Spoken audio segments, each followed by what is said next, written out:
reflect those of station staff, management, and advertisers.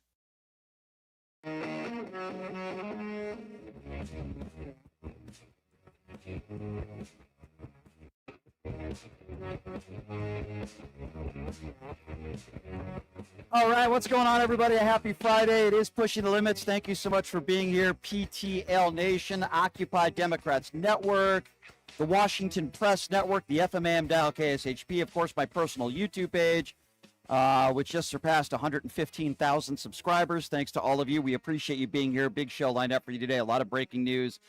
Elon Musk officially calls it quits with Doge. We'll get to that. He had a very awkward Oval Office presser just a few minutes ago. It just ended. We'll talk about that.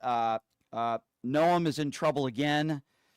Said that a migrant threatened to assassinate Donald Trump. Turns out it was all a setup, and she now looks like the complete imbecile that she is. We will talk about that.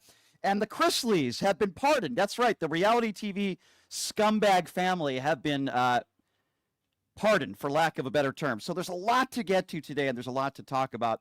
So I've always enjoyed this guy's commentary. He's a former White House correspondent for Playboy, and of course a former political analyst, and also hosts the Just Ask the Question podcast. And in 1991, Brian Cameron received the National Press Club Freedom of the Press Award. Really appreciate Brian taking the time to join us right now on Pushing the Limits. Brian, thank you so much for being here, my friend. It's good to see you. How are you? I'm hanging in there. It was a hell of a press conference. Yes. Brian, thanks for being here. Let's talk a little bit about that. I gave this guy, Elon Musk, 6 months. I was wrong.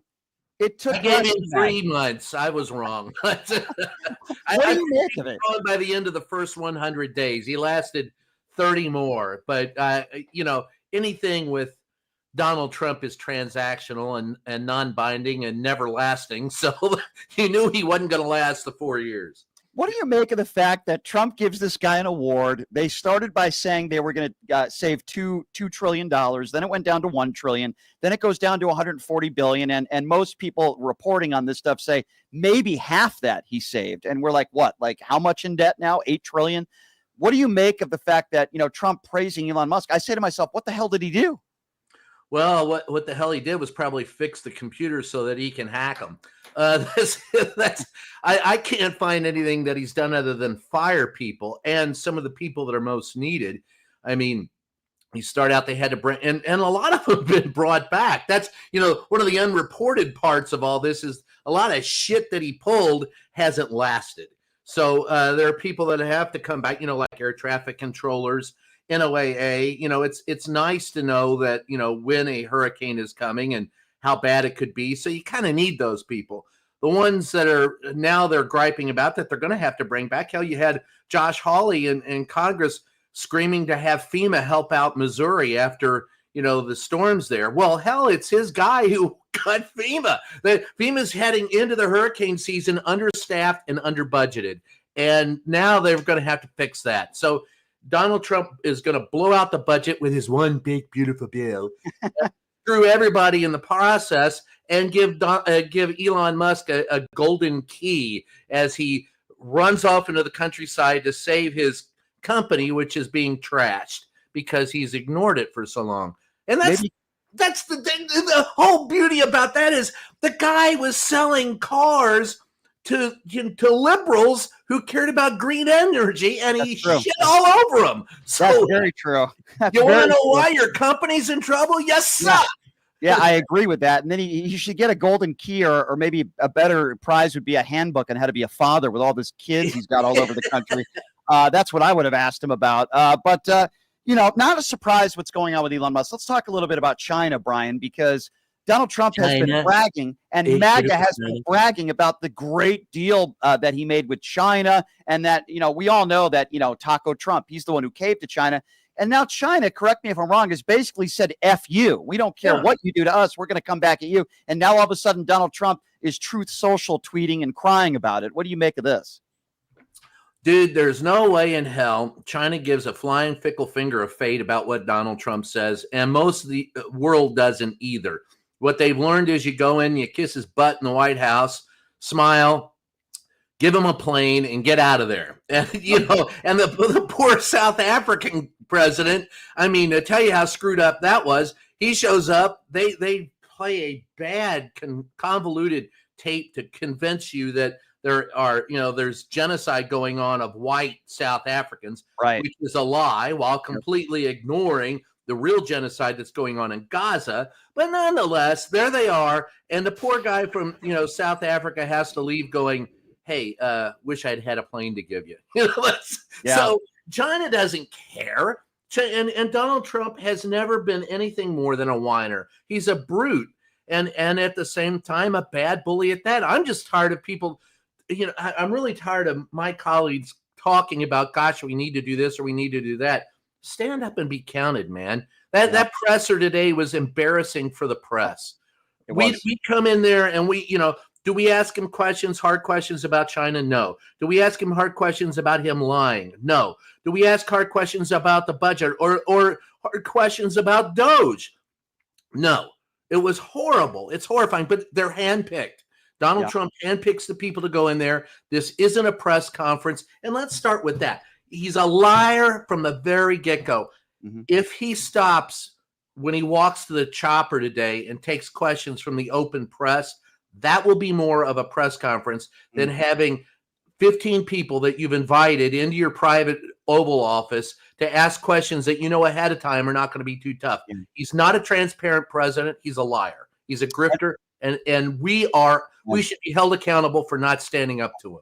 And for those of you that might not remember or recall, Brian Karam was the former White House correspondent at Playboy. He went to plenty of press conferences, and he asked that famed question to Donald Trump during COVID, which was, are you going to accept the peaceful transfer of power?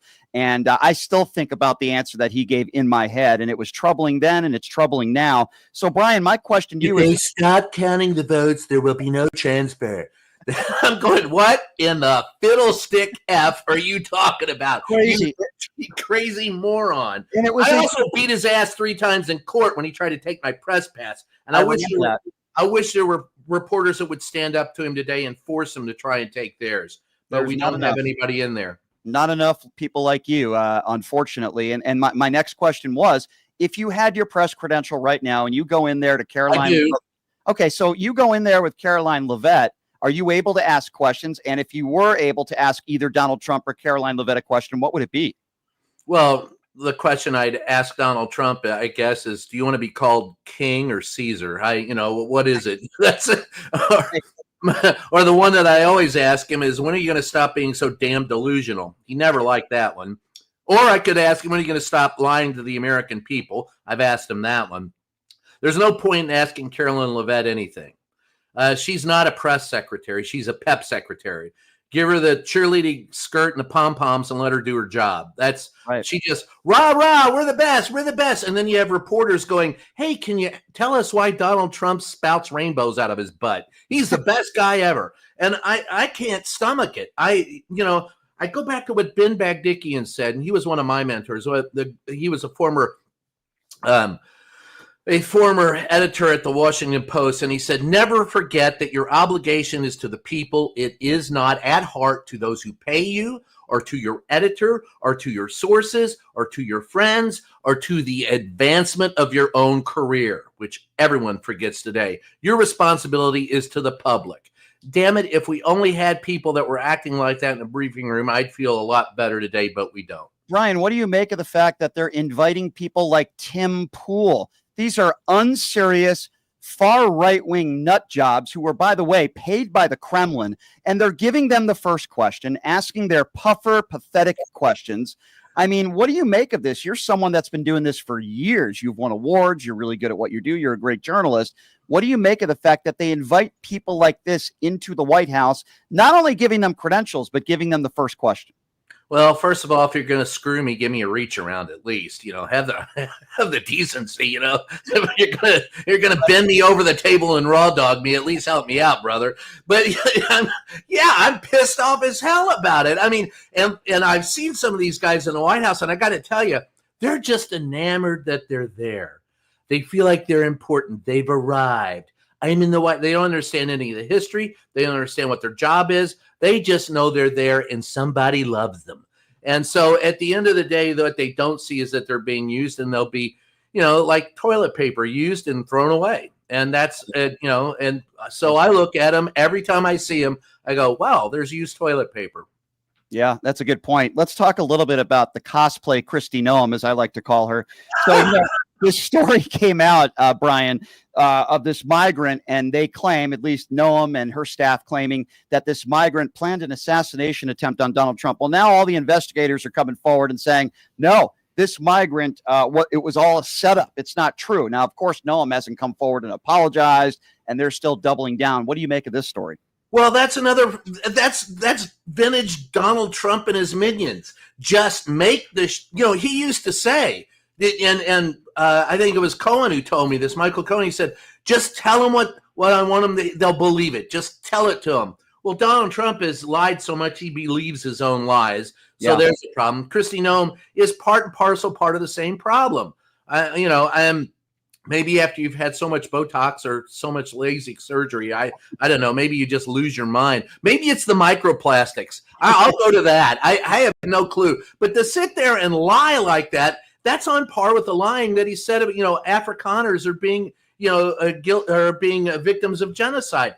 It doesn't matter if it's true. It's only true to those people if it's said or backed up by Donald Trump. And there, folks, I'm a reporter. I'm not going to sit here and tell you what the truth is, because there are 10,000 religions and all of them have their own truth. But I will provide you vetted factual information. That's the coin of the realm, for which we all can decide what our truths are if we all agree on the facts. Donald Trump is corrupting reality.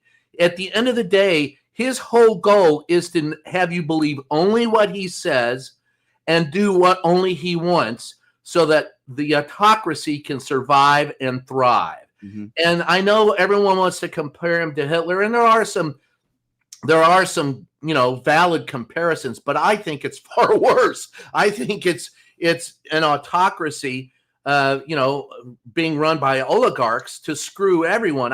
If you ever saw the movie Elysium, they're going to be living up in their castles, and we're going to be, scrounging for survival on the planet. And that, to me, is, of course, Elon Musk would love that. He'll build his big Doge empire and move on. But to me, that's the most frightening aspect of it, is the warping of reality. If you can convince people that facts are not facts, then we're all screwed. Stephanie Grisham once said that Donald Trump told her, if you continue to lie and continue to perpetuate a lie, eventually people will believe it. And many of those people voted for Donald Trump. So you're absolutely right about that. Again, if you're just joining us, Brian Karem, former White House correspondent for Playboy and political analyst for CNN, and does a great podcast, by the way, as well. Brian, I actually didn't think that it would actually be this bad the first 100 days or so. I thought it would be bad. Well, I was wrong and you were right. I thought it would be bad like the first go around. I didn't think it would be this bad, where people weren't getting due process, where he'd go after really anybody that disagrees with him. These tariffs have just destroyed our economy. China is laughing at him right now. The world is laughing at him. And now he's called Taco Trump the chicken, and rightfully so. I think that's a cheap shot. I think that if you're going to go after him, Taco comes from the Wall Street is saying Trump always what? Chickens out. Yes. So chicken. To me, when they said that, I didn't go to chicken taco. I didn't say soft shell taco, because, I didn't go there with the Stormy Daniels reference. He's a soft chicken taco.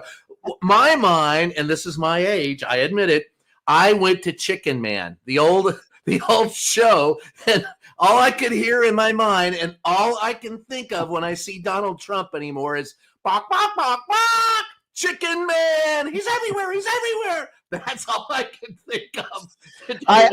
That makes sense to me. I want to talk to you a little bit about pardons, because obviously every day I'm still angered by the pardons of the January 6th insurrectionists, some of whom beat police officers. And speaking of which, I saw it. Yes. Yeah. And Enrique Tarrio, who's done this show multiple times, had to cancel on me today because he claimed he's meeting with his lawyer to file a lawsuit against the DOJ. I'm sure that'll go very well. But speaking of insurrectionists, yeah. But today we learned that the Chrisleys were pardoned. And this is a corrupt family. And if you recall, extremely corrupt. Back in 2022, bank fraud, tax evasion, bank fraud, and conspiracy to defraud the United States. And now they're profiting off of it. And we know that the daughter, who I'm sure Trump finds attractive, has been praising Donald Trump. She did in the Republican National Convention. And now all of a sudden the family gets a pardon and they're back to reality TV profiting off of being scumbags. What do you make of this?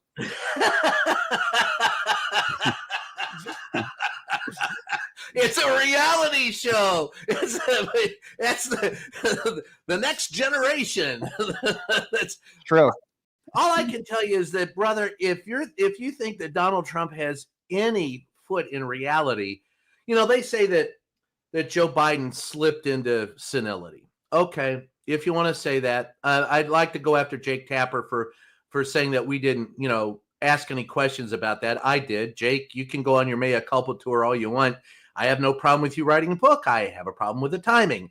And so what I don't want to do is to be in this same position 5 years from now as Jake Tapper goes on another mea culpa tour saying, oh, we should have been paying attention to Trump when he was going nuts. If anyone is nuts, it's this guy. And these pardons show that he has no respect for the rule of law. He has no respect for anyone but himself. He has no respect but for the transactional element of any moment in front of him. So if he can get something from it, he'll do it. And if you think that these people deserve to be pardoned, I can only, you now know why he pardoned January 6th rioters. Yep. He doesn't care. He just doesn't care. Yep. No, you're right. He doesn't care unless they support him. And it doesn't matter whether you're a white supremacist or, you're a terrorist. It doesn't matter. He will pardon you or accept a $400 million jet from Qatar. The only thing that matters is how big a pucker can you apply to his buttocks? Yeah, that's what true. Matters. That's a very valid point. So I guess, my last question to you, Brian, would be as follows. And I wanted to ask you about Jake Tapper. You were around Joe Biden a lot. You were around Donald Trump plenty of times. Yep. I've always said about Joe Biden, he's getting old. I didn't want him to run for re-election. I thought he made a very big mistake waiting too long to drop out. He was old back in 2020, probably not the same guy in 2024. He's getting old. He was old then. He's old now. He's getting old. Does that mean he couldn't do the job? I'm not ready to go there, but I'm not a doctor. You're not a doctor. Jake Tapper isn't a doctor. And many of the right-wing buffoons on Fox News, OAN, and Newsmax that are saying, oh, this is a scandal. Really, what are your medical credentials? What do you know? We know he was getting old. We know he fumbled his words from time to time. We know he was a little feeble. We get it. That doesn't mean he wasn't able to do the job. These are all conspiracy theories that are unproven. That's what I think. And I say shame on Jake Tapper and all these anonymous sources, because all I see this as is a way to make money. It's a money grab. What do you say?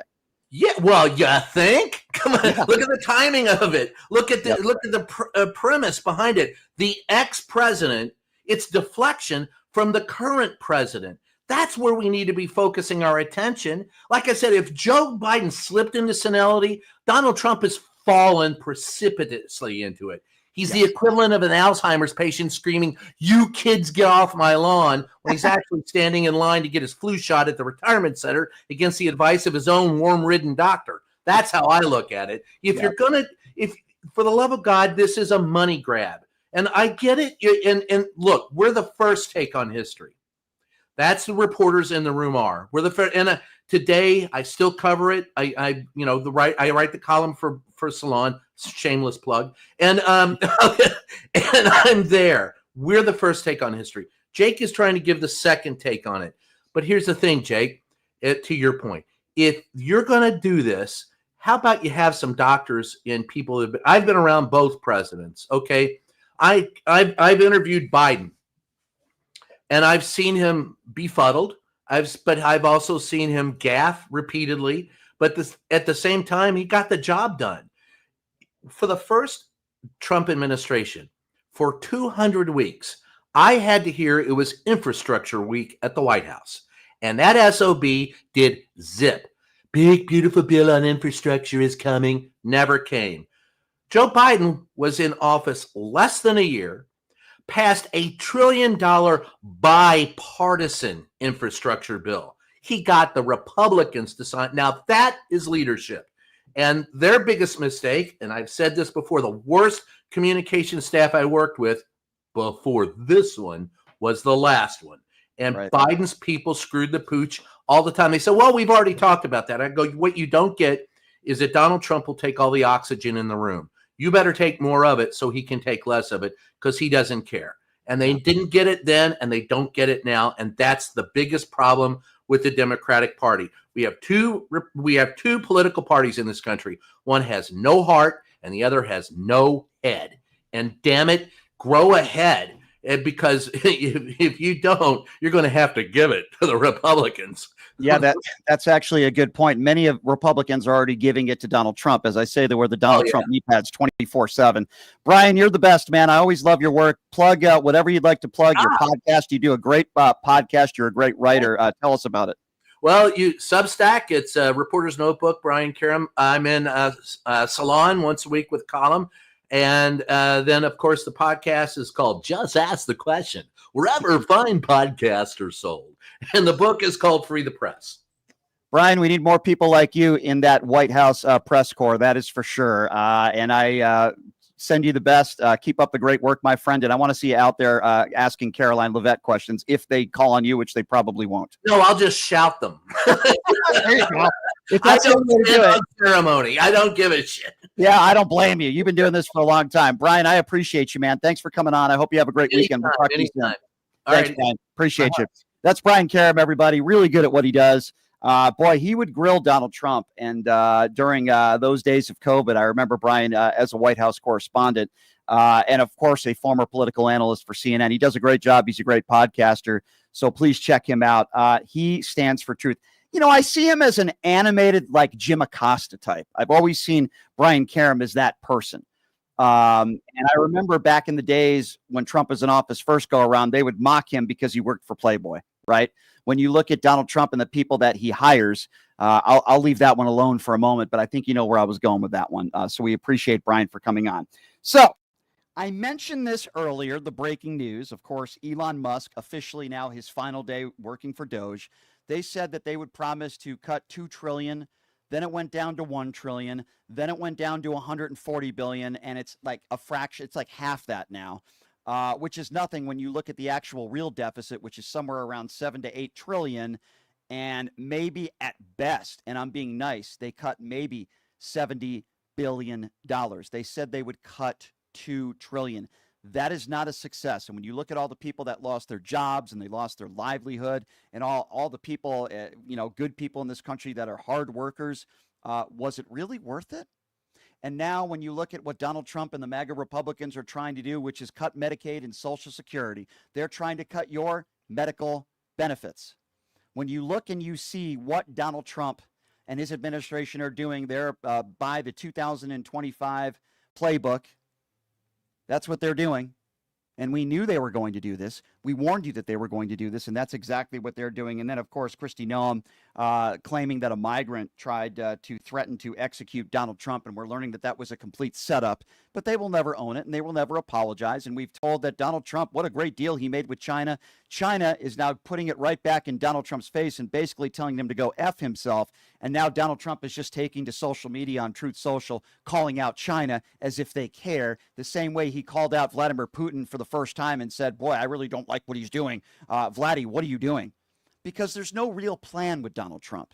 He never really had a plan. I will end the war in 24 hours. How's that working out? We're going to have 90 deals in 90 days. How's that working out? This is just another example of Donald Trump getting embarrassed, and he can't blame Joe Biden anymore. He can try to, but you can't blame Pete Buttigieg, Joe Biden, George Soros, and Barack Obama. It only takes you so far, and I think people are finally getting sick and tired of it, and that's why his approval ratings are some of the lowest they've been in 70 years. And then we go to pardons, and I've talked about Donald Trump's pardons, and I've been very consistent on this. I don't think any president should have the power to pardon anybody. I've been very consistent on that, but there is a fine line between pardoning your son when you know Trump's DOJ has been saying, and Kash Patel said every day for months that he would go after Hunter Biden. There's a fine line between that pardon for nonviolent crimes that Hunter Biden committed and then pardoning a bunch of January 6th insurrectionists, some of whom beat police officers with their own batons. And now we go to the Kristis. Now, if you don't know who Todd and Julie Kristi are, they were convicted, okay?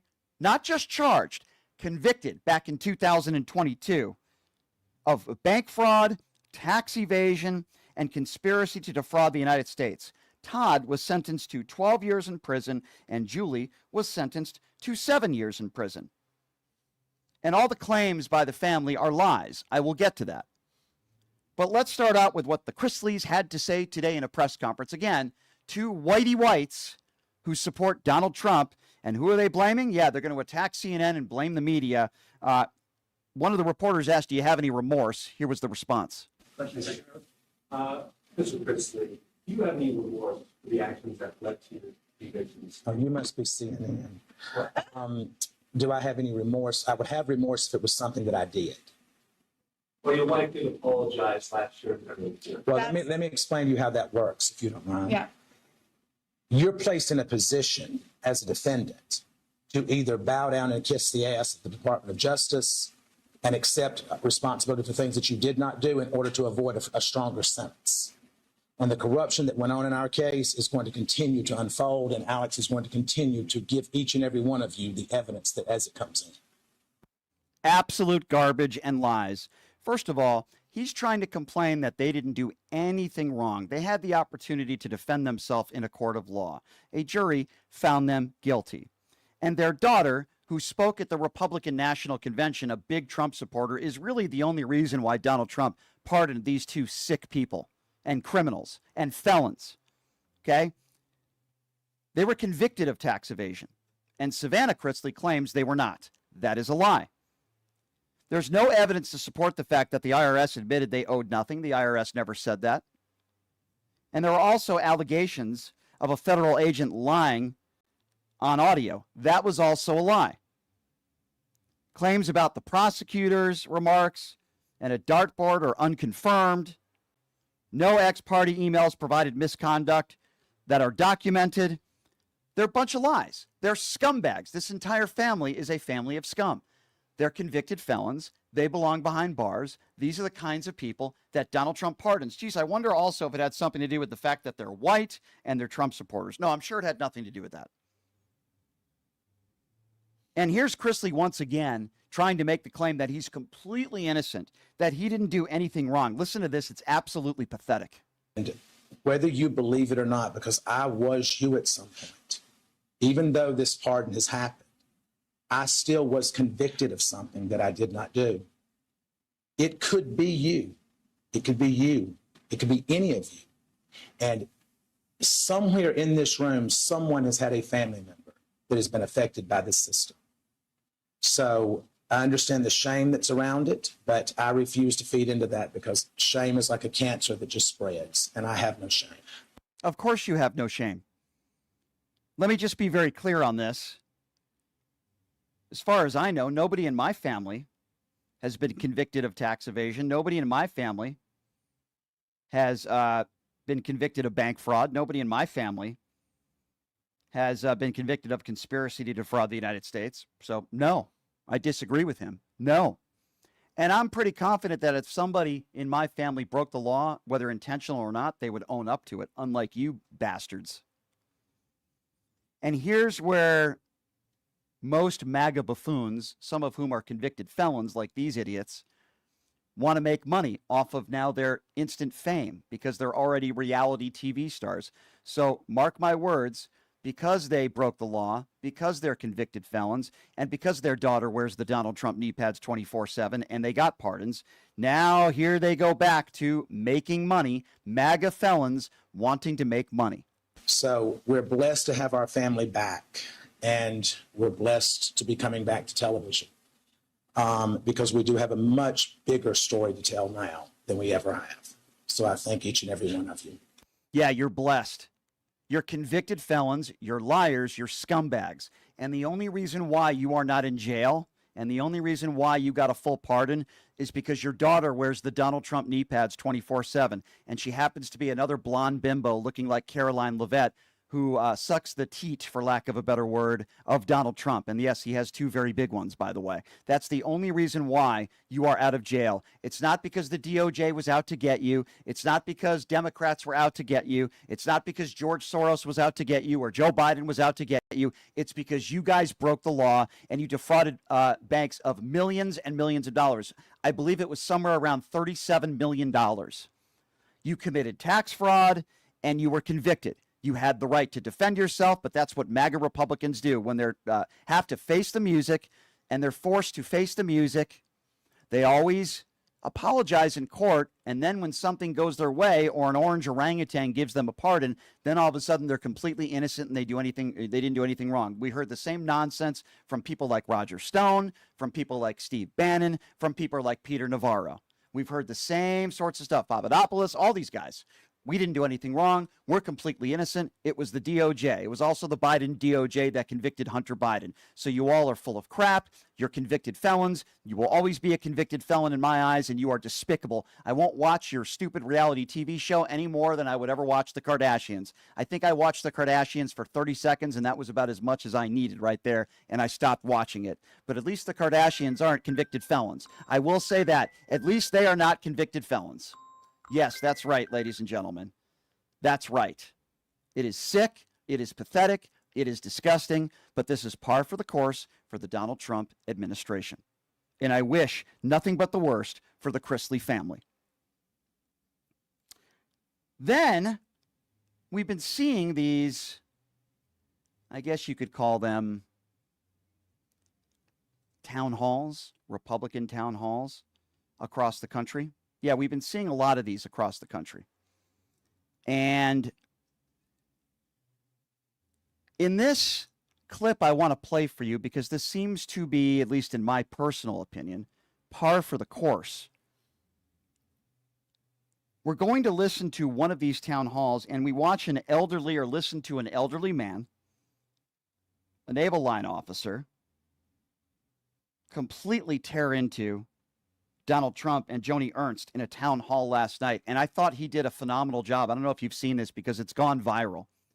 So this is a naval line officer, probably looks like a guy, I'm guessing, maybe in his 70s or 80s, ripping Joni Ernst. And her response is just so pathetic. But I want you to listen to this because I thought he did a really good job. Have a listen. My name is Harrison Cass. I'm a former naval line officer. We clearly have a president who is destroying the federal government. You've sat back and done nothing. We're still seeing on the Senate, looks like there's a little gumption to fight back against the new dictator. But this has been like a Nazi blitzkrieg, and you folks have sat and done nothing. So my question is this: are you afraid of Trump?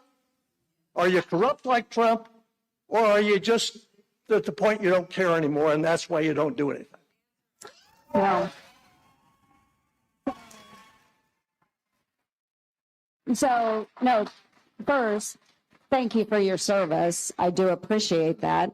Obviously, I don't agree, because I don't think our country is being destroyed. On the other hand, I see that our country is being with the federal government. And because I've worked on these squeal issues for so long, I'm not squealing, ma'am. Yes, she is. She's squealing. And by the way, her response is absolutely pathetic. Apparently, she has no problem with people not getting due process in this country, whether you're legal or not. She has no problem with that. What a clown. She has no problem with these tariffs and Donald Trump, the taco chicken. I'm going to tariff you guys 500%. And then a week later, okay, we'll go down to 200% and then 100%. And I'm very angry with China. She has no problem with Donald Trump's policies, defying court orders, defying whether it be circuit court judges or even the Supreme Court that rules 9-0 to facilitate the return of Mr. Garcia. Apparently, she has no problem with that. That gentleman who spoke is a patriot. He's a hero, and she's an imbecile. But that's what MAGA Republicans do. They continue to re-elect and elect imbeciles. The Marjorie Taylor Greens of the world, the Lauren Boeberts of the world. Heck, Matt Gaetz almost became our attorney general. The Pam Bondis of the world, the Kash Patels of the world, the Robert F. Kennedy Jr.'s of the world, the Tulsi Gabbards of the world. These are imbeciles. These are people that are completely unqualified for their position. Don't even get me started with Pete Hegseth. That's who these people continue to vote for. And then we wonder why America is in such trouble right now, because we have a lot of unserious and dangerous and corrupted people that are in Washington, D.C. That's why. I want to open up the phone lines. If you're a Trump supporter, I want to hear from you. If you're not a Trump supporter, you're welcome to call in. But if you're a Trump supporter and you're happy with the first 100 days or the first 4 months, I want to hear from you. And I want to know, what makes you happy about what's going on in this country right now? Why do you think Elon Musk only lasted several months? What do you think about Kristi Noem accusing a migrant of an assassination attempt, and now it turns out it was a complete setup, and Kristi Noem is doubling down on that? What do you make of that, and what do you make of the Chrisleys that were just pardoned? You want to talk about a corrupt family. Are you happy with where this country is headed right now? Why? Let's get into it. The number to call if you want to be a part of the conversation, phone calls are 702-221-7283.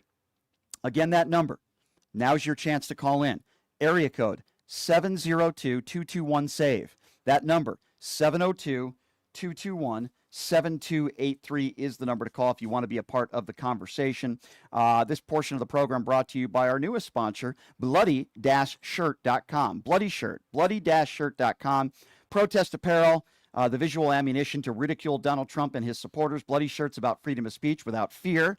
They offer compelling designs on 100% cotton T-shirts, $45, hoodies, $60. All proceeds will help fund the resistance. I actually like the big wussy shirt myself. There are a lot of other shirts that I approve of as well. MAGA, mentally agitated, grifting a-holes is also one of my favorites. All right, I want to get right to the phone calls, and then we'll get to the YouTube chat here in just a little bit.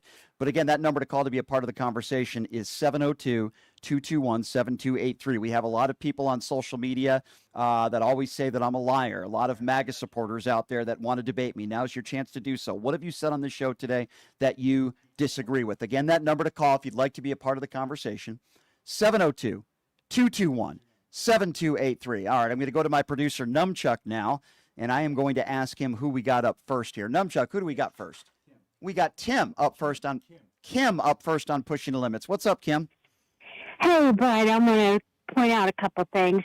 The immigrants that they're supposed to be going after, the gangsters, the bad ones, no one realizes they're not going into the hoods or the bad parts of town and going on the streets and getting the really bad ones. It's still going into people's homes and going into the court systems. They're getting the ones that are here trying to get their status, the ones that have their green cards, going to colleges. They're not going out on the streets and going into the bad places where they really are hanging out and everything. And I think it's because they're chicken shits. I mean, I think they're afraid to do what ICE is. They're not going after the real bad ones. Well, here's what I will tell you. Some of the most dangerous people in society right now, in my personal opinion, are some in Washington, D.C. working for Donald Trump. And exactly. What do I mean by that? Oh, let me tell you. Yeah, I told him that. Yeah, what do I mean by that? You talk about democracy. You talk about our Constitution. Exactly. You talk about no respect for the rule of law. There are a lot of dangerous people in this country that do a lot of bad things. But sadly, some of the most dangerous people are the ones with the most power. Well, I sent a thing to Trump on X, and I told him, I said, your dementia is really kicking in hard. And I said, soon, and I said, it's coming very, very soon. You're going to be sitting in a chair drooling from the mouth and won't even know your name. And I said, it's coming fast. I can see it. I said, I've worked with many dementia, Alzheimer's patients as a nurse, and I said, it's coming. So I said, so I can just see it. Well, it is interesting. It is interesting, my dear, and I agree with you, and I appreciate the phone call. It is interesting that even people who voted for Donald Trump knew that all this stuff was coming. And for those that were ill-informed, yes, there are a percentage of those that are.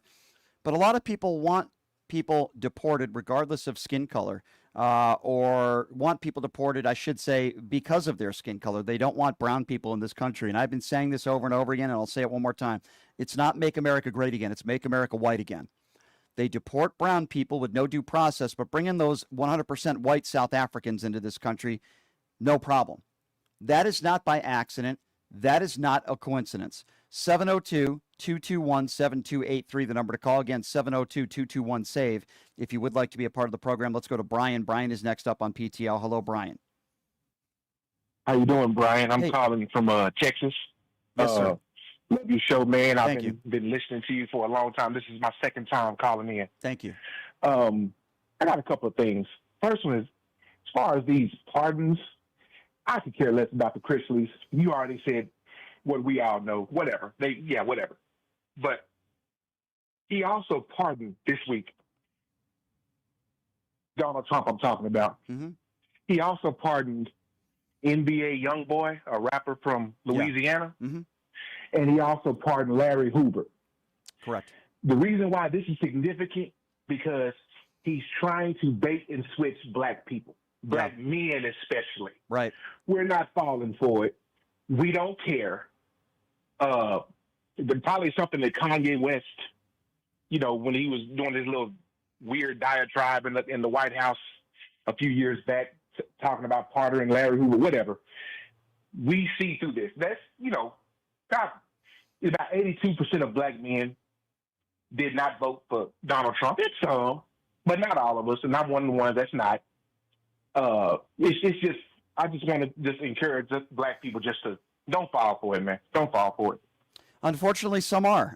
Listen, black women are some of the most educated in society. 93% of them did not vote for Donald Trump. 80% of black men did not vote for Donald Trump. Now, you could be saying to yourself, that 20% is 20% too much. Okay, fine. But the overwhelming majority of African Americans in this country did not vote for Donald Trump. And I think there's good reason for that. 53%, I believe, of white women voted for Donald Trump. That is mind-boggling to me. I don't understand it. The way Donald Trump has treated women his entire life, I just don't understand it. I don't understand how any brave man or woman who is serving or did serve this country could vote for Donald Trump. He called them suckers and losers, according to General Kelly. And guess what?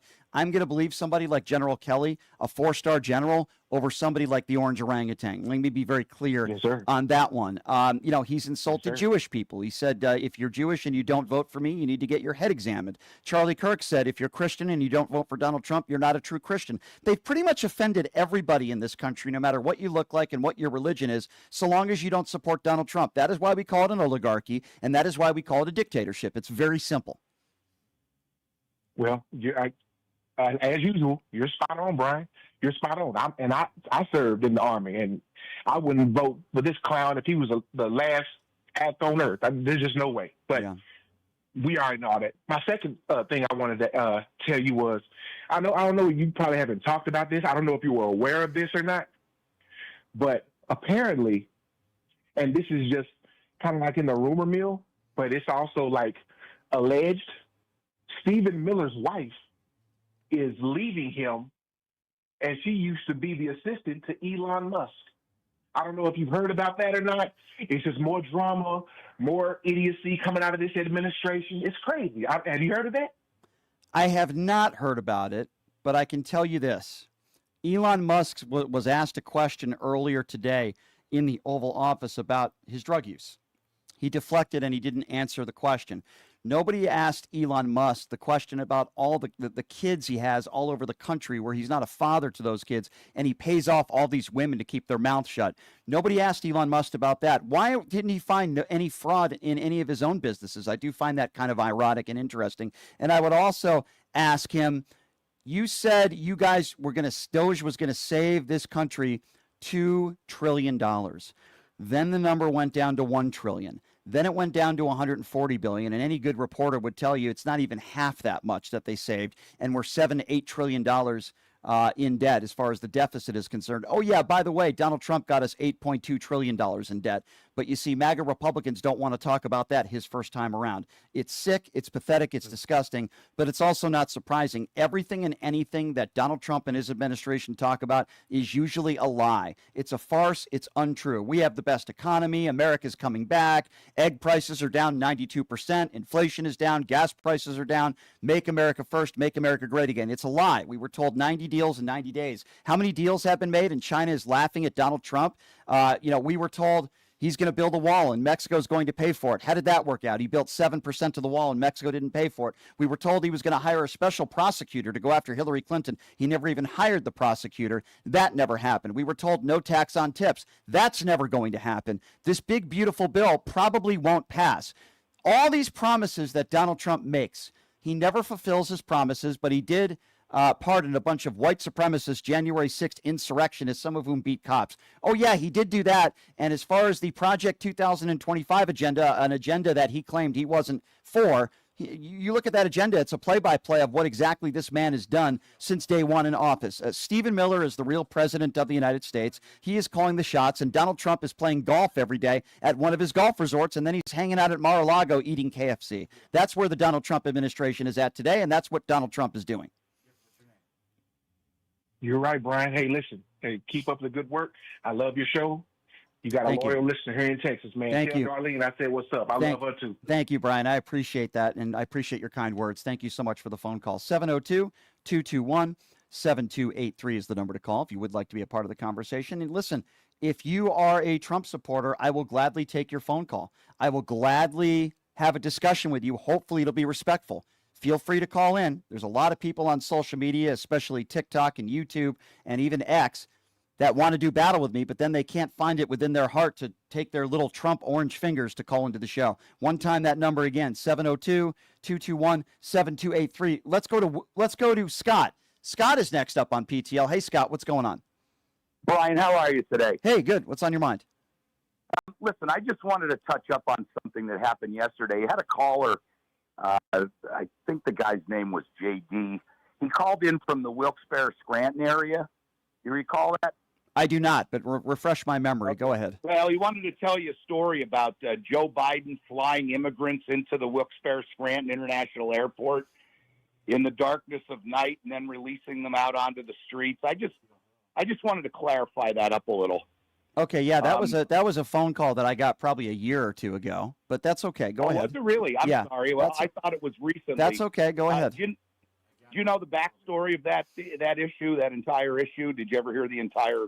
Yeah, I mean, story? I have a basic understanding of what went down there, and it was completely mischaracterized by a MAGA buffoon named JD, who at one time called into the show. Right. Okay.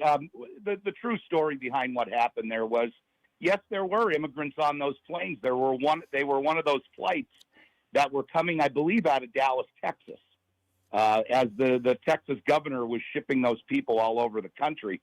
And the plane experienced mechanical difficulty on its way to, I believe, Newark. Right. And they had to touch down kind of like a mechanical emergency situation. Right. I heard that there was some sort of an emergency, but here's the long story short, right? And you could tell me whether you disagree or not. What Joe Biden never did, and what his administration never did, is what Ron DeSantis did, is throw a bunch of migrants, many of whom that are seeking asylum, and children on a plane, give them a bunch of brochures and lies, and send them somewhere so that they can own the libs.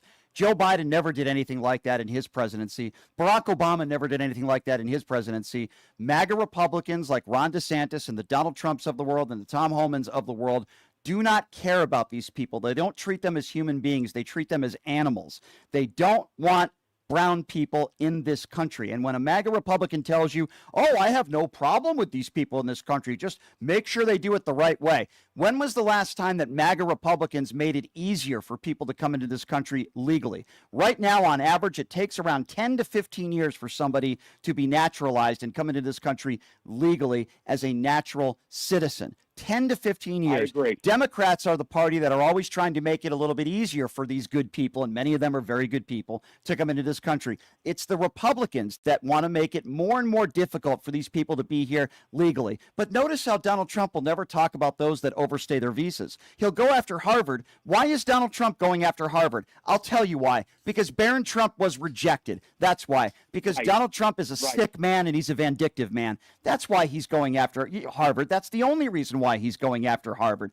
They never make it easier for brown people to come into this country legally, yet they always say, oh, we just want people to come here the right way. Nonsense. They are a bunch of bigots, and it's make America white again, period. I agree. I agree 100%. One of the things we're experiencing now in Pennsylvania, I don't know if you're up on any of the national news taking place in various states, especially swing states. They're trying to enact some voter ID laws here in Pennsylvania. And the truth of the matter is, Brian, these people want to enact laws that make it so difficult or so expensive for certain groups of people to obtain that ID. They don't want to use driver's licenses. They don't want to use Social Security cards. They want to have a standalone, very difficult to obtain identification just to cull those people out of the voting ranks. And we're fighting it tooth and nail here in Pennsylvania. I hope, other states that are experiencing that are doing the same thing. But I just want to say, hey, thanks a lot for Thank you. Everything that you do, and we're an avid watcher here. Well, I So appreciate take you. care Thank and you. Keep fighting the good fight, man. Thank you, my Bye-bye. friend. I appreciate your phone call and your kind words. Thank you. 702-221-7283, the number to call. Again, MAGA supporters always welcome to call in, even though many of them are afraid to. 702-221-SAVE. Let's go to William. William is next up on PTO. Hey, William, what's going on?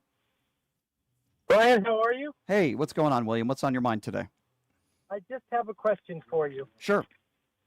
You know how when President Biden was in office, the Republicans always complained? Is there any difference between your audience and Trump as the Republicans were non-stop complaining about Biden all the time? Well, let's try to get a little bit more specific, because I think that's a very general claim. What did you complain about Joe Biden about? What was it about Joe Biden that you didn't like? And then we can dissect that and talk about it, and I'll tell you whether I think it's fair or not. I really didn't have an opinion on Joe Biden. I can't lie. Okay, so give me an example of a Republican that did, that you think is justified. As a group, the Republicans attacked Biden. As a group, your callers and Democrats are attacking Trump. Is it any different? Yes, completely different. First of all, Joe Biden isn't a 34-count felon. Joe Biden isn't a liable abuser.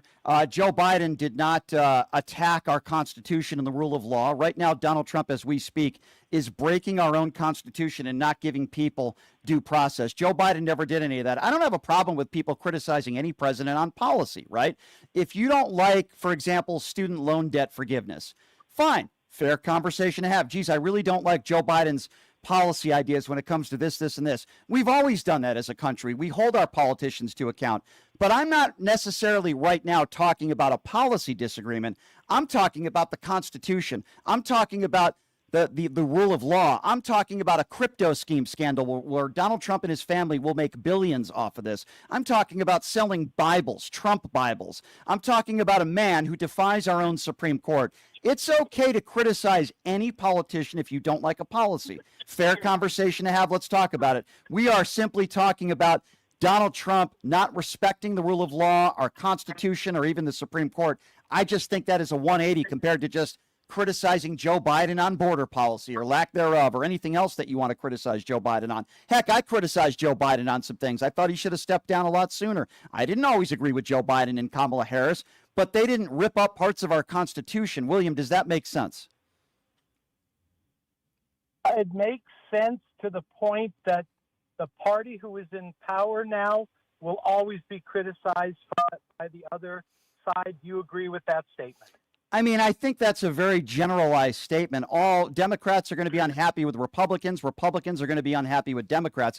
But I think there's a fine line between not liking one of Joe Biden's policies that he implemented and not liking Donald Trump because maybe he breaks the law and defies the Supreme Court. I think there's a big difference there. Okay, so there's a difference in freedom of speech criticism. No, I'm not saying there's a difference in freedom of speech. I'm saying there's credibility, and then there's people that have no credibility. Okay, so do you believe then from now on that the side that has lost power will always criticize and be negative about the winning side? No, because that doesn't always happen. Sometimes Republicans agree with Democrats. Sometimes Democrats agree with Republicans. They're not going to always disagree with the other side. I do agree in a general sense that I think both parties make too many decisions based on the party they're in and rather what's best for the country. Sure, I'll make a general statement like that, but make no mistake about it. We are not in normal times. This isn't criticizing a president because you don't like policy. This is about a man who defies the rule of law. There is a difference. Okay, this is a man who charges $1.5 million to have access to him with his crypto scandal. This is a man who has the first lady who doesn't even want to be in the same zip code as him. This is a man who has largely enriched members of his family, including Jared Kushner, who received a $2.1 billion check from the Saudis, including his daughter Ivanka, who received over $600 million in trademarks from China. Now, you could argue that Hunter Biden made some money from Burisma. By the way, Hunter never even worked in the Biden administration, or he sold some of his paintings, but it doesn't compare to the levels that we are facing right now of corruption. This man doesn't care about the rule of law. We're not just talking about policy disagreement. We're talking about a man who is a criminal who defies the rule of law every single day. William, you have to admit that there is a difference there. Correct. You do not like his character, but admit that maybe one or two of his policies could be good. I'm sure you can find a few of his policies that might be good. That doesn't mean I'm going to go on the air and say he's doing a good job. And it's more than just not liking somebody's character, right? I mean, we can talk about character and we could say a man that cheats on every single woman he's ever been with, not very good character. It's worse than that, William. We're talking about a criminal. We're talking about a 34-count felon. We're talking about a man who accepted a gift from Qatar, a $400 million jet. These are unbelievable levels of corruption. It's not just about character. Yes, you're right. I don't think he has any character. I don't think he has a moral compass. I don't think he cares about anybody else but himself. I believe he's mentally ill. Yes, you're right about that, but it's worse than that because the man is a criminal. Name me one crime that Joe Biden has ever committed in his entire life, William. Tell me if I'm wrong. Last I checked, Joe Biden never committed a crime. He was never charged with a crime. Okay, so I'm going to assume that if you've never been charged with a crime, then you're not a criminal, right? Donald Trump is a 34-count felon. Right. The only thing I would say Biden might have done wrong is with the money. They're not called when you do over a $10,000 cash transaction. You get reported to the IRS, which I have been before, but they claim that there was a lot of transactions that who claimed that? Were looked into. So who claimed that? His family. Gotcha. So who claimed that? Where are those claims? I don't know. You don't know. But so it could have been anybody. So it could have been anybody. But, so if I claimed William, and I never would do this, by the way, because when you open an LLC and a grandchild William, who can't work.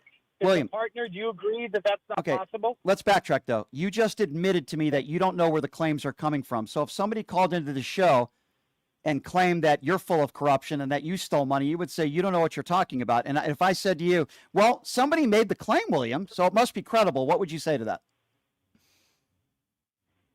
I would say that they could be right or wrong. You would say, well, so you could just make a generalization about anybody. They could be right or wrong, but here's how this country, but William, that his family made money like everybody else in government makes from being in government. Okay, but William, here's what I'm trying to get at. The claims are coming from people on the right that have no credibility because it's never been proven in a court of law, and they've never showed the evidence. Comey and so many of the others in office right now, Republicans, have been investigating the alleged Biden crime family for years. What have they found, William? He's not been charged. No, but I understand he hasn't been charged, but what have they found? They've been investigating him for years. What did they find? I don't think we'll ever know. Well, you know why? Because they haven't found anything. That's why. Just like when they claimed Hillary Clinton broke the law and there were 8 investigations run by Republicans into Benghazi, what did they find, William?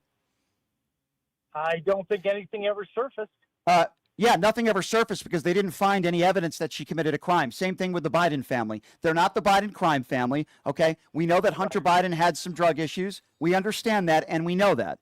But there has been no evidence that Joe Biden has ever committed a crime in his entire life, and you're right, he's never been charged with a crime. We know that the guy that you voted for is a 34-count felon, William. He has been charged in a court of law. So we can't go on one side and say, because it sounds like this is what you're saying. Tell me if I'm wrong, William. We can't go on one side and say, well, there have been claims that Joe Biden broke the law, and then when it comes to Donald Trump and it's been proven in a court of law by a jury of his peers that he is a 34-count felon, well, that was a kangaroo court and it wasn't fair, but there were claims that Joe Biden did some stuff wrong. That's not how this country works, William.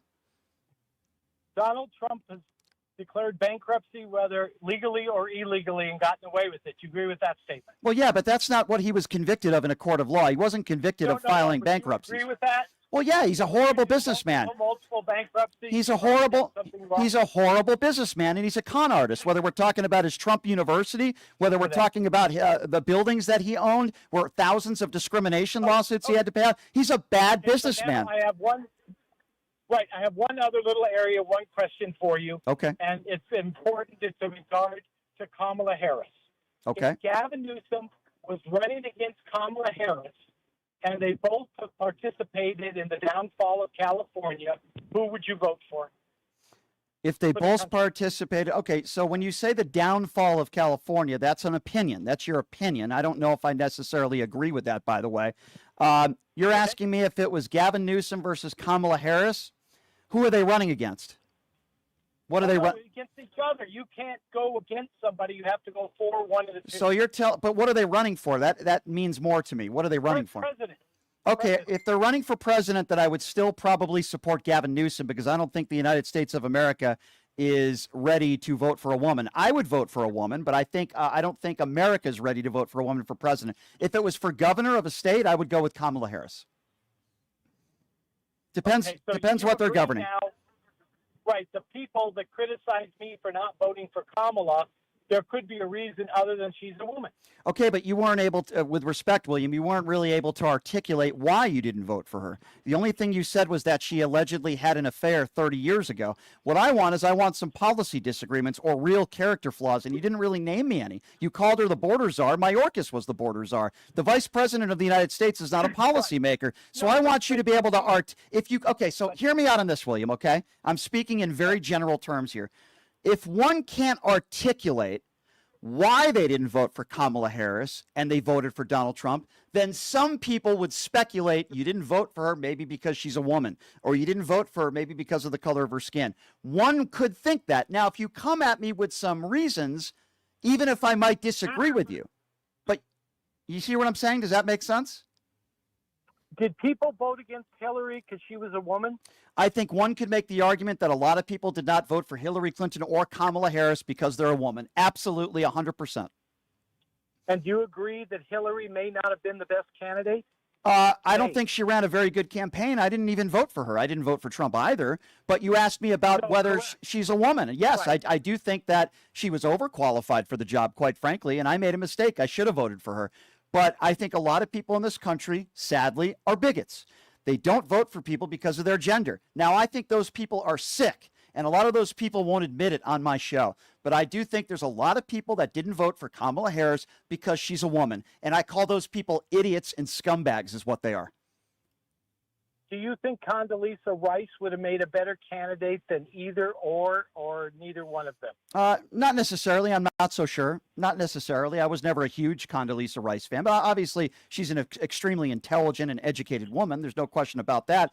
But, you know, the George W. Bush administration helped get us into an ill-advised war. They certainly didn't protect us on 9/11. There are a lot of issues within the George W. Bush administration. I would also ask, why did the Osama bin Laden family get flown out of this country first class hours after 9/11? So there's a lot of issues that I have with Condoleezza Rice. But again, if somebody can articulate to me why they didn't vote for Kamala Harris, even if I disagree with them, I'm happy to have that conversation. But I need someone to be able to articulate, and I don't want to hear, oh, well, I don't like what she did in California as the Attorney General generalized statement, or... No, but do you agree California is not in great shape? This country's not in great shape. Would you agree that this country is not in great shape because of Donald Trump? Would you agree? You're going to laugh at me, but most of the problems I believe in the United States is the population has gotten so big. It's different than the 50s and 60s, and it's harder to control the population. So you don't think so what do the tariffs have to do with the population? Donald Trump implementing tariffs when people like you and me, the American consumer, has to pay for it. What would you say about people that do not get due process in this country? You can't be okay with that. People getting deported to an El Salvador prison because they have tattoos with no court hearing, nothing. You can't be okay with that. And that I hear what you're saying about the population, but we're the United States of America. We're supposed to be one of the richest countries in the world. He's tariffing the hell out of these other countries, and we're the ones that are paying for it. He said 90 deals in 90 days. How many deals have been made? China's laughing at us. Donald Trump has effed this country beyond repair. It's going to take decades to repair the damage that Donald Trump is doing, and I don't think that has anything to do with the population. He could have bit off more than he could chew. You agree with that? Well, I agree with that. Just look at his diet and what he eats every day, and his KFC, William. So I would. No, I mean. I would agree with you on that. I understand. I understand what you're saying, William. And listen, I appreciate you, and I always appreciate it when you call in. Can I make one more comment? Absolutely. Go ahead. Could you tell Ryan, please, not to laugh at his own jokes? Tell who? Ryan. Oh, okay, I don't know which Ryan you're speaking of, but I'll try to pass along the one message. that was just on a little bit ago. Okay, I'll try to do that for you. Thank you so much. I appreciate it. 702-221-7283 is the number to call. Again, the number if you want to be a part of the conversation, 702-221-7283. Let's see, who are we going to next? Brian is next up on PTL. I like the name. That's why I'm picking him. What's up, Brian? Hey, what's up? I just want to clear one thing up for everybody listening and you. I don't watch your show because my name is Brian. Okay. I watch your show is because we have the same hat. Well, that's one interesting way to watch the show. I remember the first time I watched your show, I'm like, who is this guy with the hat? I didn't even know your name was Brian, till a couple episodes later, bro. I don't know how to respond to that. I guess I'll say thanks. I guess I'll say thank you. I don't really know how to respond to that. I just think it's funny. The next thing I want to say is, I just want to give a shout out to Choco Tacos because they're not getting enough love lately. And, it's ice cream in the shape of a taco. I thought you were going to congratulate Trump Taco. That's what I thought you were going to do. What do you think about the job Donald Trump is doing? I know we're on the concept of hats and fedoras, but what do you think about the job Donald Trump has done in the first 110 days or so? I don't even call it taco. I call it tofu, which is Trump only fails us. Well, you're right about that. I'm a vegetarian, I wish Sorry, man. I'm a comedian. My pronouns are he and ha. That's okay. Everybody on the chat probably knows who I am. Well, that's quite. That's I correct. love you, man. I love you. Well, I love you too, my friend, and I appreciate the call and thank you for the hat compliment. Unfortunately, middle-aged men usually are complimenting it. I wish it was more, women that were doing. But that's okay. That's okay. I'm going on a lovely date tonight, so it's all right. 702-221-7283 is the number to call. Let's see here. Let's go to Demetrius. Demetrius is next up on PTL. What's up, Demetrius? Hey, how you doing this afternoon, Brian? Hey. I just called to give you, my normal motivation to keep your feet on your neck. And also, I want to point out something to people that we hear the normal names under the Trump administration that, the main ones that causing chaos. And it's quite a few silent people that are just as more destructive as the ones that we call out. Of course, Stephen Miller, Bannon, those easy names. But it's like Susan Wiles. She's a very crafty individual. And I believe we gotta bring these people out, letting them be known. So this story, you mentioned Kristi Noem, right, sir? This story is going to get some legs. So the Homeland Security Secretary and the puppy killer, Kristi Noem, posted a stunning allegation that an undocumented immigrant, or migrant, I should say, sent a letter threatening assassination of President Donald Trump. But what we are learning from law enforcement is that this man, Ramon Reyes, who's 54 years old, was set up, that this is not a true story. And as more information comes out, and I'm sure we'll get even more and more information that this was a setup, I almost guarantee you that Kristi Noem will never apologize. that Tom Homan will never apologize. Nobody in Donald Trump's administration will apologize for this, just like they won't facilitate the return of Mr. Garcia, who's sitting in an El Salvador prison right now. They won't apologize. They won't admit that they were wrong, and they will continue to do these things and not give people the right to due process. It's sick and it's disgusting.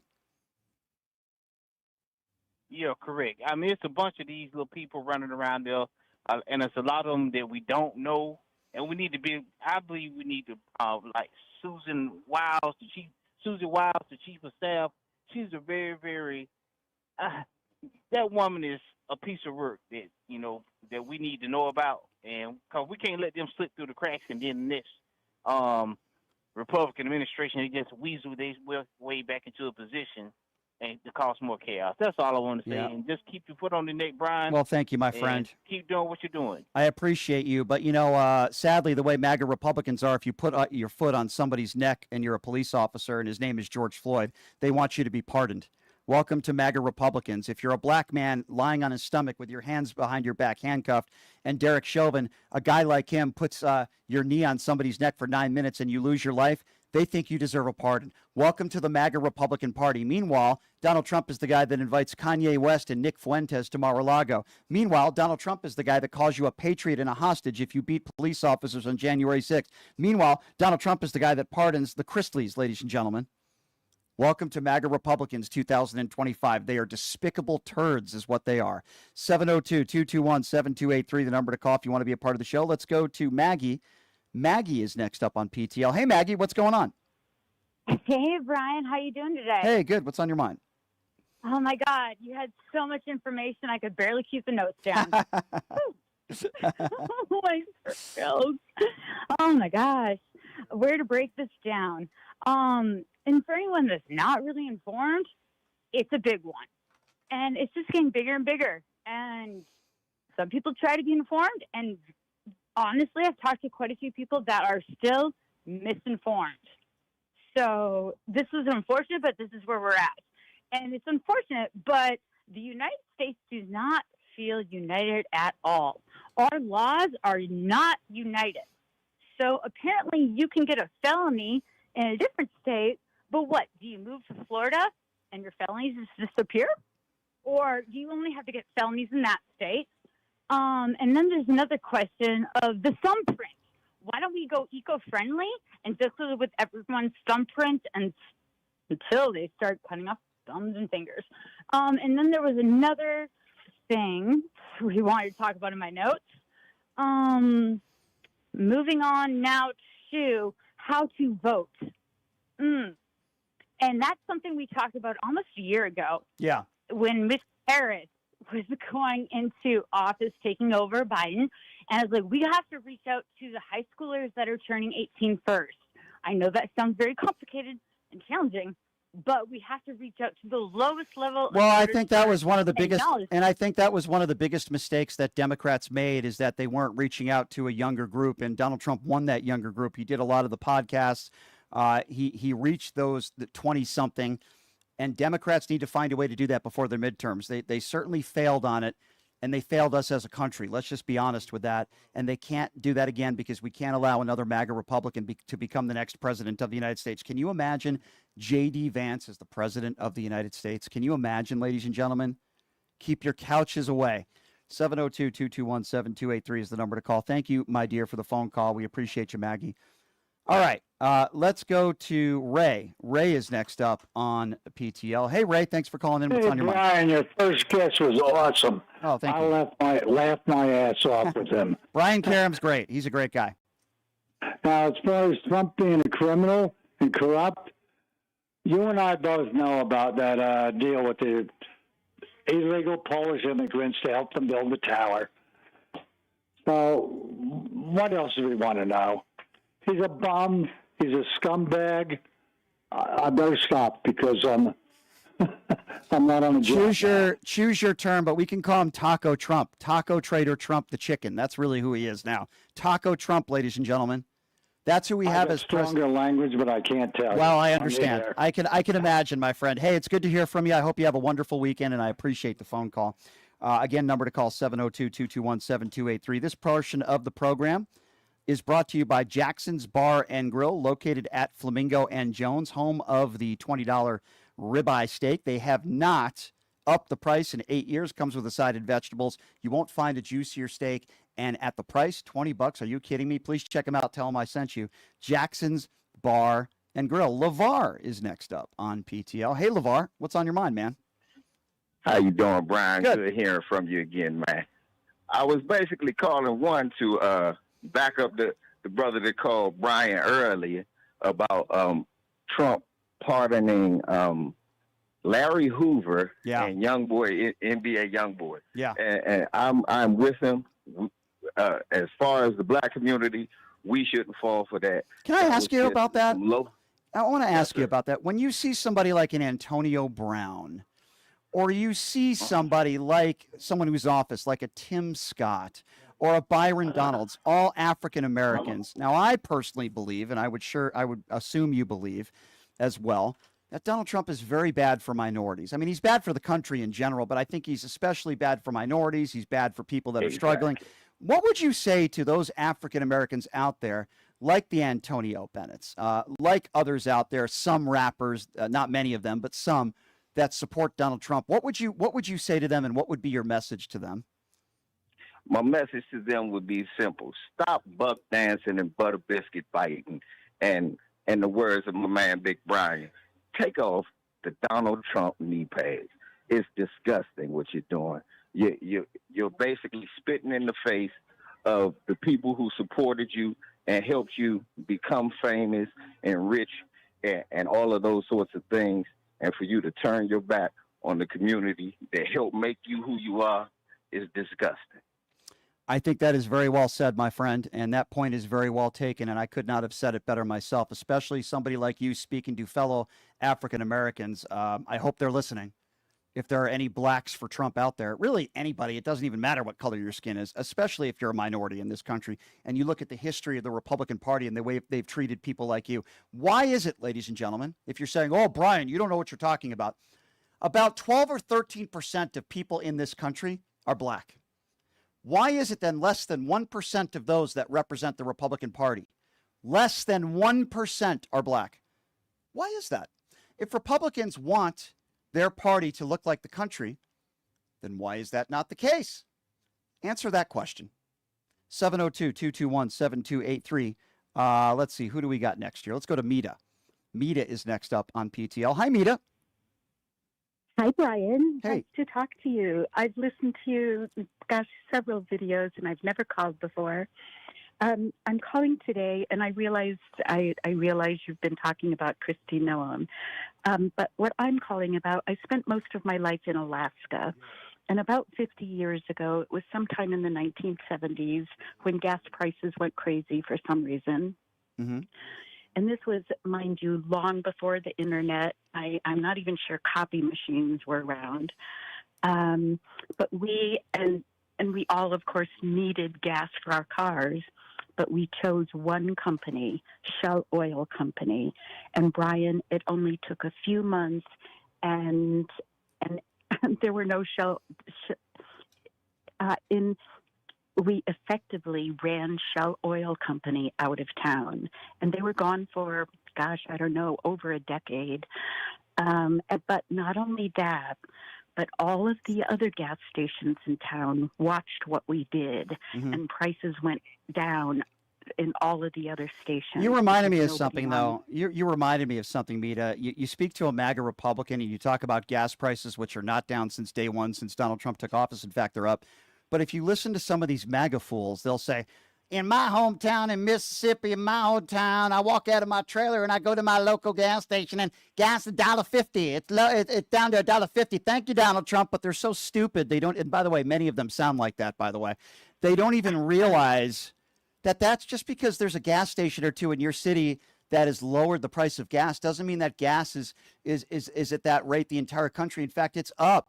But they don't understand that you can't have a good faith conversation with some of these people because they're so ignorant.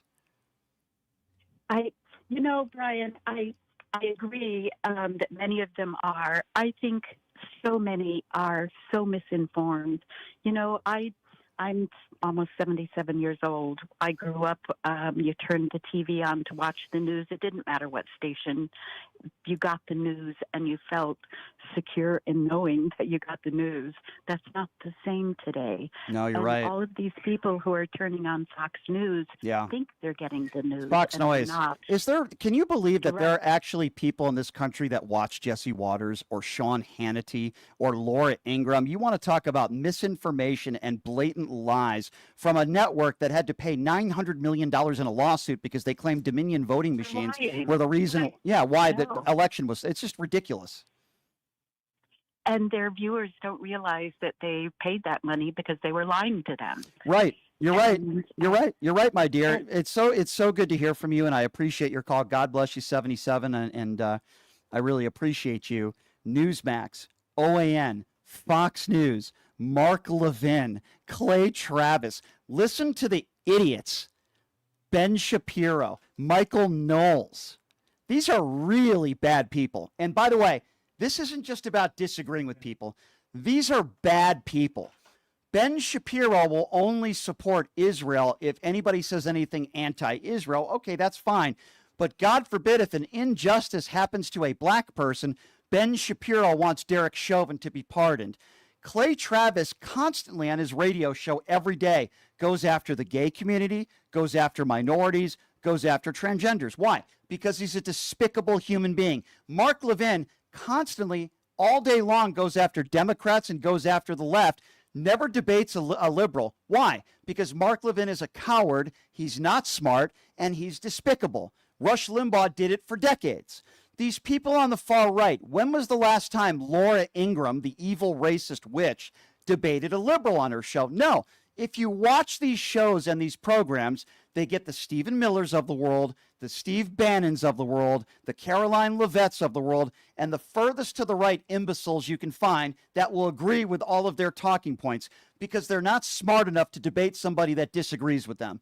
That's who these people are, and these people that watch these programs that are ill-informed and uneducated start to believe it, and they get brainwashed by the Sean Hannitys of the world and the Jesse Waters of the world. These are very bad people that are not very intelligent people. They just know how to manipulate you and get ratings. That doesn't mean you're smart, and it certainly doesn't mean you have a moral compass. 702-221-7283 is the number to call. Let's go to Herb. Herb is next. What's up, Herb? Yeah, Brian, you're having a hard time wondering why black folks don't vote strictly Democrat. However, Didn't say that. Hold on. Herb, I'm keeping you on. I'm not potting you down. I'm interrupting you because you said something that is not true like you normally do. I didn't say I don't understand why black people don't only vote Democrat. I never said that. What I did say was I am perplexed why they voted for Donald Trump. Don't you put words in my mouth, and don't you claim I said something on this show I didn't say, or I will interrupt you. Now go ahead. Okay, well... It's not okay. Don't say something I didn't say. It just so happens that black folks have independent minds like anybody. Okay, let's go with that. Then why did 93% of black women answer my question? Answer my question. Hey, Herb, shut up and answer my question. Then why did 93% of black women not vote for Trump? Why in the history of the Republican Party, Donald Trump got the best turnout, which was 20% of black men? Why, Herb? Answer my question. Why? What percentage of black men voted for Trump? I just told you. Get the MAGA wax out of your ears. I just told you. Why don't you pay attention? 20%. 80% of black men who went to the... Hey, I'm answering your question. I'm answering your question. Be quiet. I'm answering your question. Be quiet. 93% of black women did not vote for Donald Trump. 80% of black men did not vote for Donald Trump. Get the MAGA wax out of your ears. What part of that do you not understand? Or are you going to be a coward just like you did yesterday and hang up the phone? Herb, why don't you explain to the listeners what a big coward you are? You said before the election that 20% of the blacks were not going to vote for Donald Trump. 20% of them, and you were wrong in that. 20% of the blacks? I said 20% of the blacks. Okay, be quiet for a second. You said that I claimed. Now you tell me 20. to shut up. I just did. You shut up. I can pod you down, moron. I never said 20% of the blacks wouldn't vote for Donald Trump. I don't know what you're talking about. That's what you just said. We could roll back the tape. I thought he would get maybe 15% of the black vote. Now, Herb just hung up the phone because he's a coward. So Herb's trying to attack me because he claims I can't understand why so many black people voted for Donald Trump. Herb, I'll repeat it once again. 93% of black women did not vote for Donald Trump. 80% of black men did not vote for Donald Trump. Herb, you know what we call that in this country? A mandate. See, you idiots like to call it a mandate when 49% of the people vote for Donald Trump.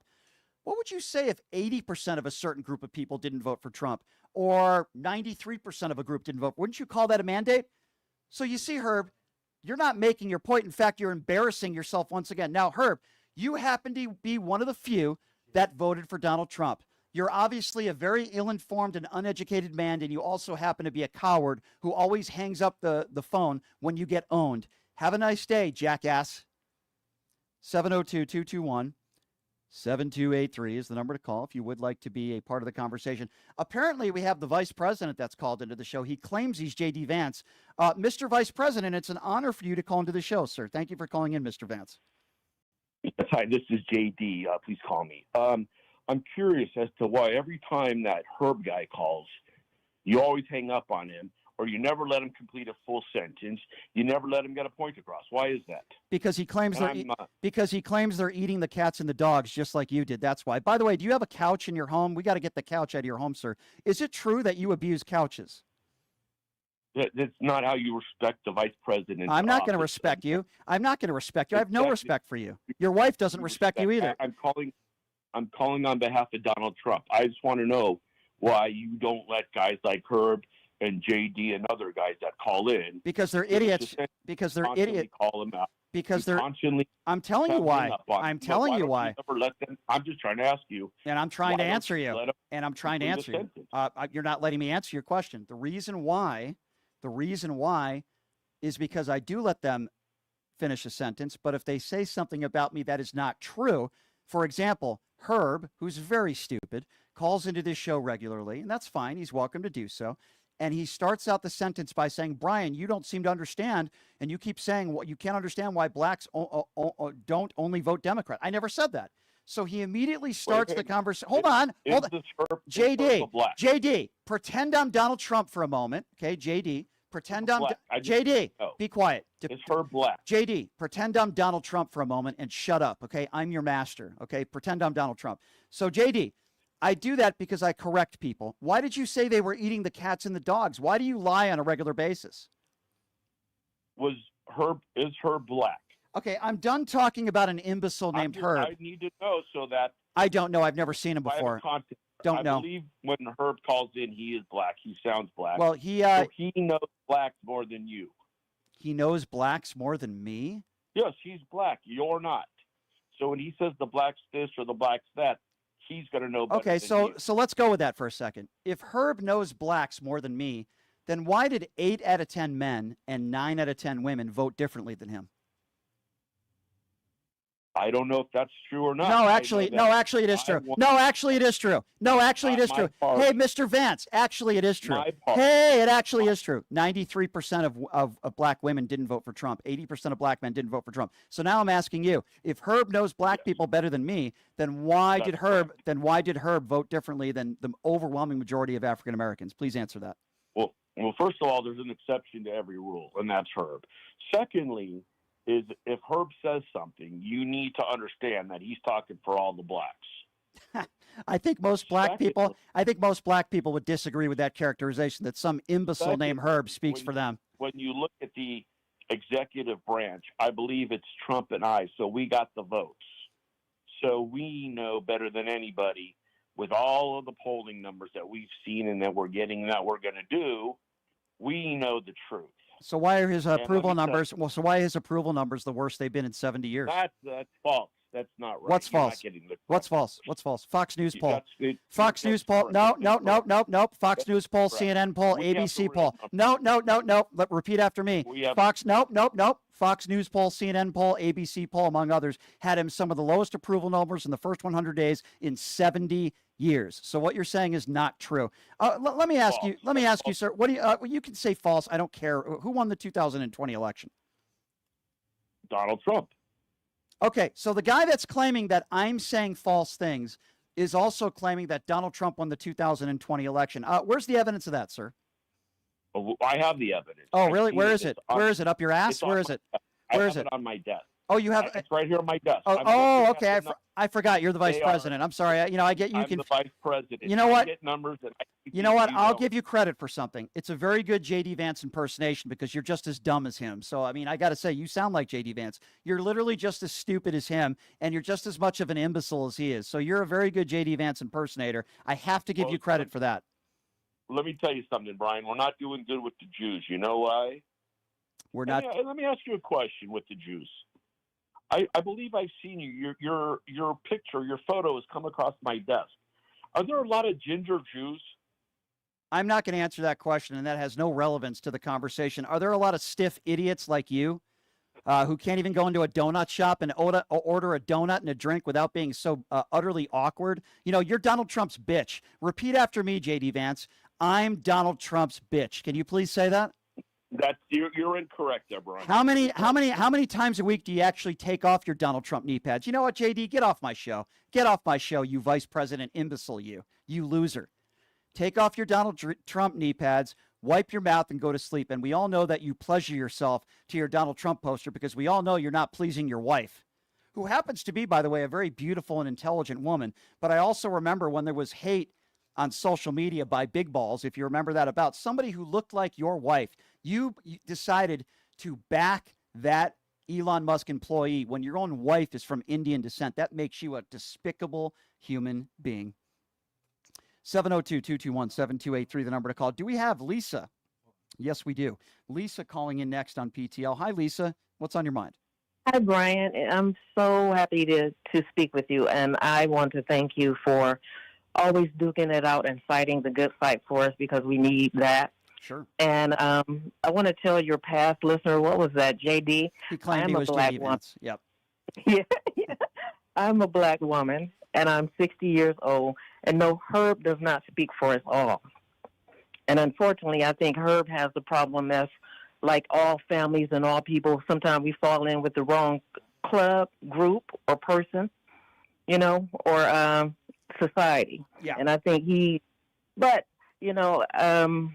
going back to fighting a good fight, you know, I have the fights at work. I have the fights with my son because my son is a Trump supporter, but I still love him and I fight him in the respect that kind of you do. I try to give him facts and try to appeal to his critical thinking. But I cannot fathom that we don't see that Trump just tries to be a game show host.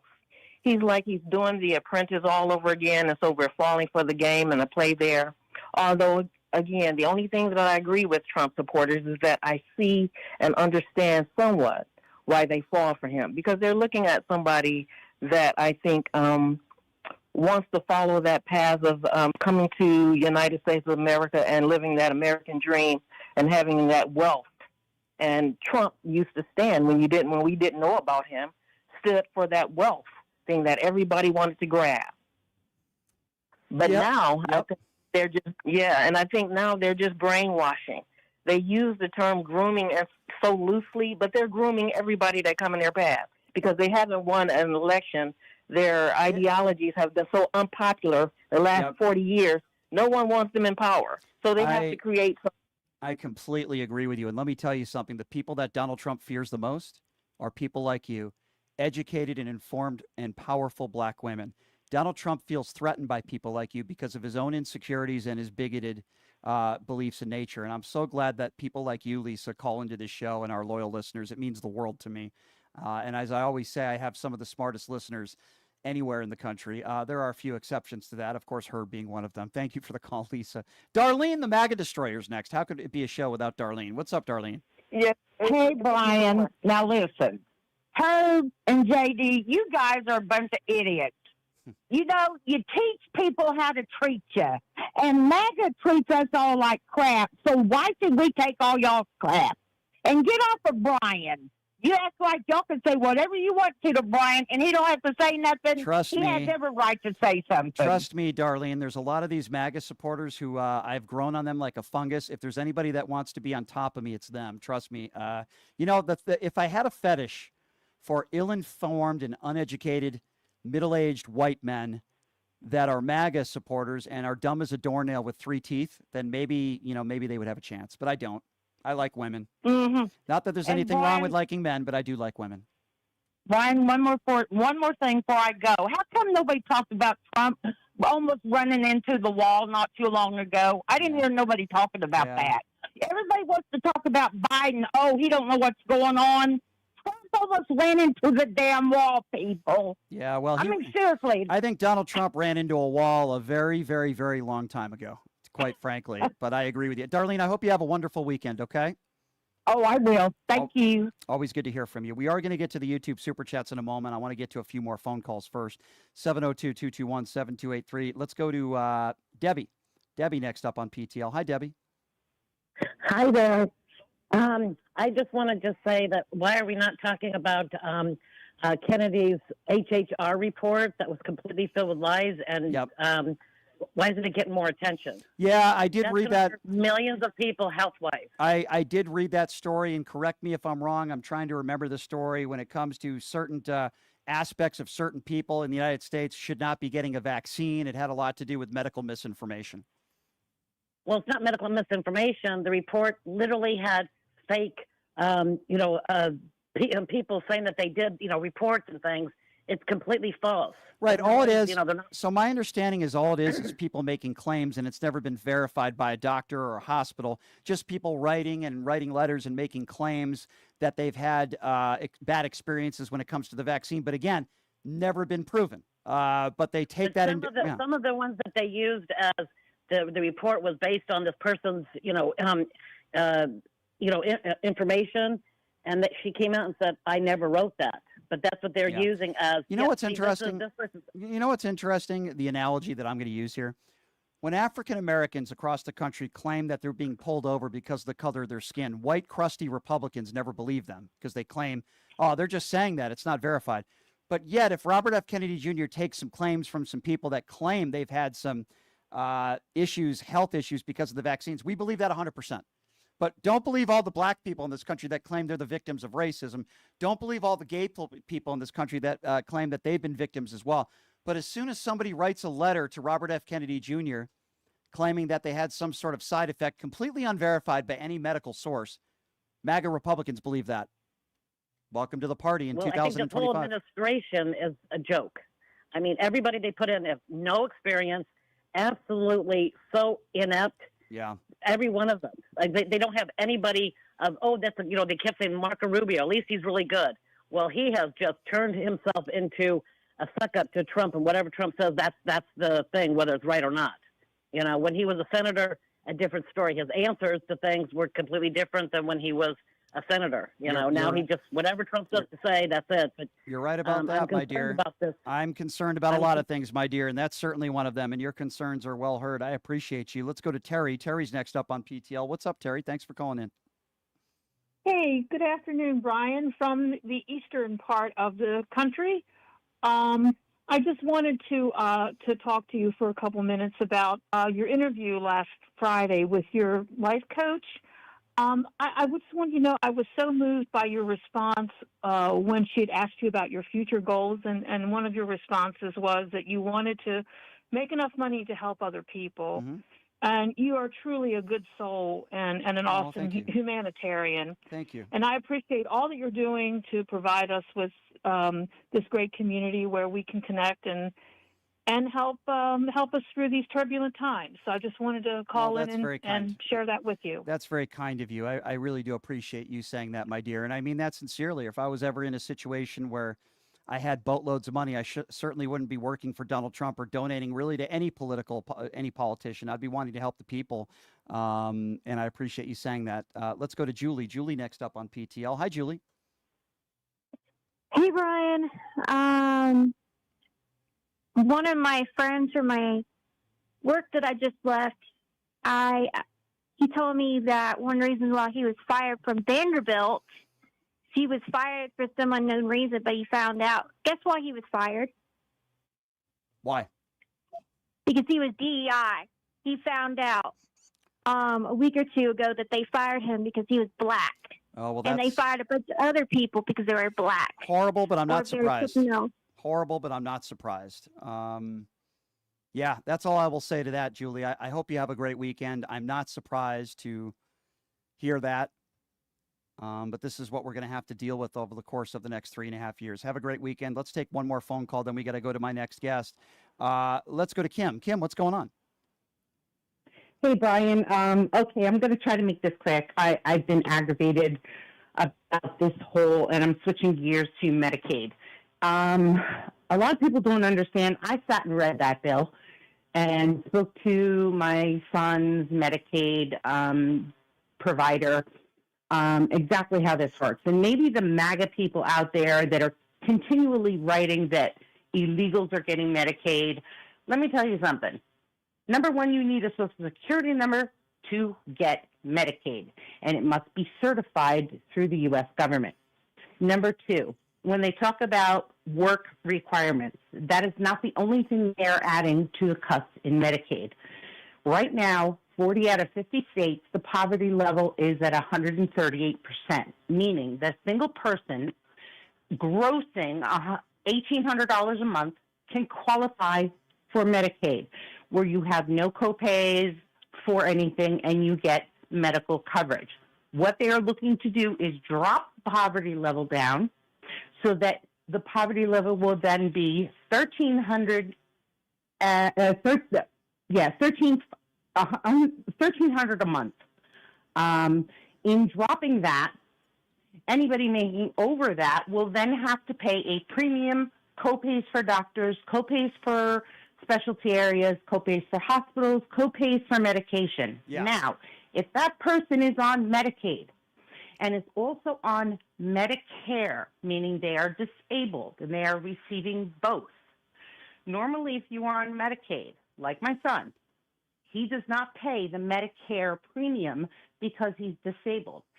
That will then make him have to pay a premium and also have to pay $185 a month. So this for is his important. Medicare. So this is really important information that we need to share with everybody. And I hope that you can call back again next week where we can maybe, when we have a little bit more time, go deeper into this. But we need to understand that this is exactly what Donald Trump is doing. They are cutting Medicaid. We told you they were going to do this, and we appreciate your phone call about that. And I'd like to talk a little bit more about that in the future. But I do want to go to the YouTube Super Chat because we have a lot of YouTube Super Chats that we need to get to, and a lot of people that have been very, very generous with their time, with their money, in making donations. You could also check out my website, which is pushingthelimits.live. If you want to make donations. The Weirdo says, happy Taco Friday, Brian. Hope your weekend is full of adult beverages and chicken soft tacos. Well, I have a very jam-packed weekend, if you care to know. Maybe we'll get into that with Nicole Mitchell in a minute. Let's go to Alexa, who says, if we investigate Biden, you have to investigate Trump. Well, Alexa, I completely agree with that. LVZ says, it says a lot when Larry Hoover may be the most moral person Donald Trump gave a pardon to. Certainly completely agree with you on that one, LVC. Brian says, Brian, the same way maggots use the phrase, let's go Brandon towards President Biden, we need to use the same phrase. I completely agree with you there. MJ says, I'll try again. Elmo found zero fraud. There's not one single referral to the corrupt Attorney General Bondi. It was all kabuki. Thank you for the donation. Chris, he says, I guarantee that Todd Kristi has to pay for protection on the prison yard. Twinkies, noodles, cookies, and honey buns were his currency. That's actually a very funny statement, Chris, and I appreciate your donation. Thank you so much for that. Roxy says William needs to travel to other states because there's no worse than Florida. Yes, I completely agree with you there. Ken says, shut up, Herb. Most of us have common sense. Yes, I agree with that, and I appreciate your support, Ken. Thank you so much. I believe we might have one more. Are we missing one? I think we have one more. Yes, Darcy, Dr. Darcy Merritt, who we love here, a great friend of the show, says, I love your true, thoughtful, and effective allyship, Brian. This is a healing community, and I love it. Well, Dr. Darcy is one of the best, and I consider her a good friend, and she'll be back on the show again very, very soon. Thank you, Darcy, for your support. Last but not least, Kathy says, Nicole put you in the hot seat last week. When it'll be your turn to ask her questions. Love the chemistry between you two, and you guys should do a relationship advice call-in segment of PTL sometime. I need some relationship advice every day, Kathy, but I appreciate the compliment. And speaking of which, why don't we just go straight to her right now? She is my official life coach. You've heard some of her commercials that we started playing on the show this week. She's a former pastor turned OnlyFans model and life coach. And you've seen her on the Jimmy Kimmel Show, of course, and Dr. Phil. Of course, I'm talking about the beautiful Nicole Mitchell joining us right now on the show. Nicole, it is good to see you as always. How are you? It is so good to see you. I love the idea of doing like a relationship call-in advice. Like, I think you give really good advice, Brian, and I love helping people, as you know, as a life coach. So we should do that sometime. Well, if anybody has any, I would like to do that with you. If anybody has any questions in the chat on relationships, we'll do our best to answer them. Yes, But super chat them. We've got you know, I've interviewed Nicole like a ton of times, and Nicole gets interviewed all the time. And the last couple times she's asked me some questions last week, and it was kind of a smash hit. And Nicole has the reins, and she could ask me whatever I want. And in the super chat, people can ask me questions now. You don't have to make a donation, and we'll try to do our best to get to all of them. But Nicole, you have the floor. Go right ahead. Yes, but we recommend donations. This is a beautiful Yes. thing. You know, we're small business owners, right? And Yes, so that when is you guys correct. do support, I was just telling my fans on OnlyFans a little bit ago, like when they give, their generosity is so impactful because like it's just you, it's just me. Like it means a lot. So when you guys do a super chat for Brian, I just want to say it means a lot, and we appreciate you literally supporting a small business. Like that's what you Absolutely. offer, Brian. So Amen. I Amen. love that it was a smash hit. I think you've had people watching you for years, Brian, Mhm. and you have been talking and leading conversations for years. So to finally have a chance where they can chat or throw up a super chat and ask you a question is so fun because they have known you for years. And I think they have questions that they have maybe wanted to Oh, I got ask a you. personal one. Somebody just asked me, do I ever want to have kids and get married? As far as I know, I don't have kids. As far as I know. As far as getting married, yeah, maybe. I mean, I was engaged once, but maybe you have to find the right person. Right now, that's not on tops like on my agenda. I'm just going out, having a good time, enjoying myself. Nicole, I'm actually going out tonight with a lovely lady. We're going to go to a nice dinner and go catch a show. I'm going to do some piano karaoke tomorrow. We're going to do a pool day with some friends on Sunday. I got a jam-packed weekend, and I'm looking forward to it. Yep. I love this. So I know you and I've talked about this before, Brian. And for those of you who are listening, both on the radio show, on my OnlyFans, like literally one of the best ways to meet someone is by going out and living your best life, going to a piano karaoke bar, going to have a pool day, hanging out with friends. Like you have to get out of your house. And I know this seems like common sense, but there are people who will reach out to me, Nicole, I want to meet someone. I want to fall in love. And I'm like, well, are you leaving your house? Are you engaging in activities? Are you willing to go outside of your comfort zone? And so much time, like, well, no, I'm just waiting. It's like you can wait all you want, but if you want to increase the chances of finding someone and meeting someone and falling in love, you have to get out and go live your best life. So, Brian, I love that you have a full weekend, and I'm a little jealous about your pool day and wish I was there with you this Sunday.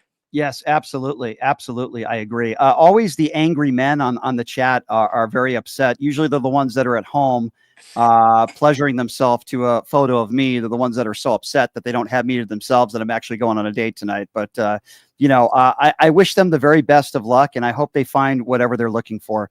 How about if they tip you a certain amount?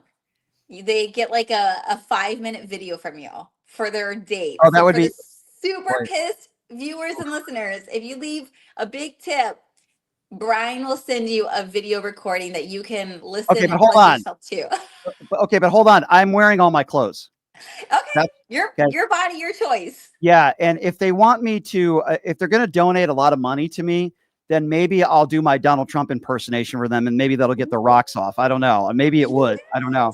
Maybe I could lie. Maybe I could lie, and I could say, boy, that Donald Trump, he's the best president we've ever had. He's doing such a wonderful job. That'll really get them going. That'll make it orgasmic for them. Oh, let's go. You'd have to pay me a lot of money to do that. That's for sure. Okay, haters, you have an opportunity. You get to have your biggest fantasy come true, hearing the words you have been dying to hear from Brian Shapiro's mouth. Yeah. This is your freaking moment. Yeah, but if you're not going to pay me any money, you can F off Yes. to the Trump supporters in the Put money chat. where Yeah. your mouth is. 100%. Oh my God. By the way, I hope there's someone takes you up on that. There's some people in the chat, not many. Most people are very respectful, but there are some people in the chat that are so upset, and they hate the fact, Nicole, that you're a beautiful woman. They just hate it because they've obviously never been with a beautiful woman or man before, and they feel very threatened by you. I know. I feel very bad for these people. They're very angry and they hate what they see in the mirror every day. That's why they're Donald Trump supporters. And that's why when they see a beautiful woman that they know would never go anywhere near them, they get very defensive and they get very upset. They can't handle beauty and brains. That's It's true. amazing how many men are like, you're beautiful, shut up. Like they can't handle a woman being smart. And I do think you're right. I think they're intimidated. I think that they can only find value in themselves if they feel smarter than someone. But if someone opens up their mouth and is smart, they don't know what to think about themselves. So I'm That so is glad I true. get to offer the beauty and the brains and drive them crazy, but also secretly turn them on. Yes, I'm sure you do with certainly many of them, unless George Santos is in the chat. I don't know. But anyway, actually, I spoke to Judge. That wasn't very nice. I spoke to George earlier today, by the way. He's doing no more media interviews. But anyway, all right, Nicole, it is a Friday. We have a few minutes left here. What would you like to ask Sir Brian Shapiro? Ooh, Sir Brian Shapiro. God, I love having my way with you. Well, first, I'm really proud that I just offered up your services of making videos for your haters. That I felt really like that actually. I right? like that. Maybe Are we you? can do a video together when we're in I would San totally Diego do for it. my fans. For my fans. Oh, I would totally do that, Brian. We should do that. Okay, because have you heard of or are you on Cameo? So I created a Cameo account because somebody dared me to do so, and I got a steak dinner for doing it. I have done several videos on there, believe it or not, for fun. I think it was like $20 a pop, and they just wanted me to insult their Trump friends. So I did a few. I have not been active on there since I opened it up. I did a few of them in a week, and I did it as a joke because someone dared me to do it, and I got a free steak dinner out of it. So I did do Cameo. Okay, because I'm like, you can either use Cameo or you can do it through your YouTube channel, like if someone does a True. super chat for a certain amount. True. But I'm just saying True. that I can see people paying you either to be anti-Trump or even being pro-Trump because people would die. They would pay money True. to hear you say pro-Trump stuff.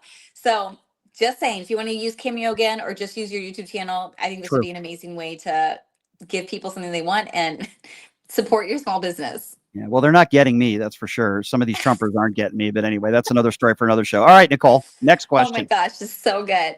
Let me think here. Don't think too hard. No, I know. I have a problem asking like super deep questions.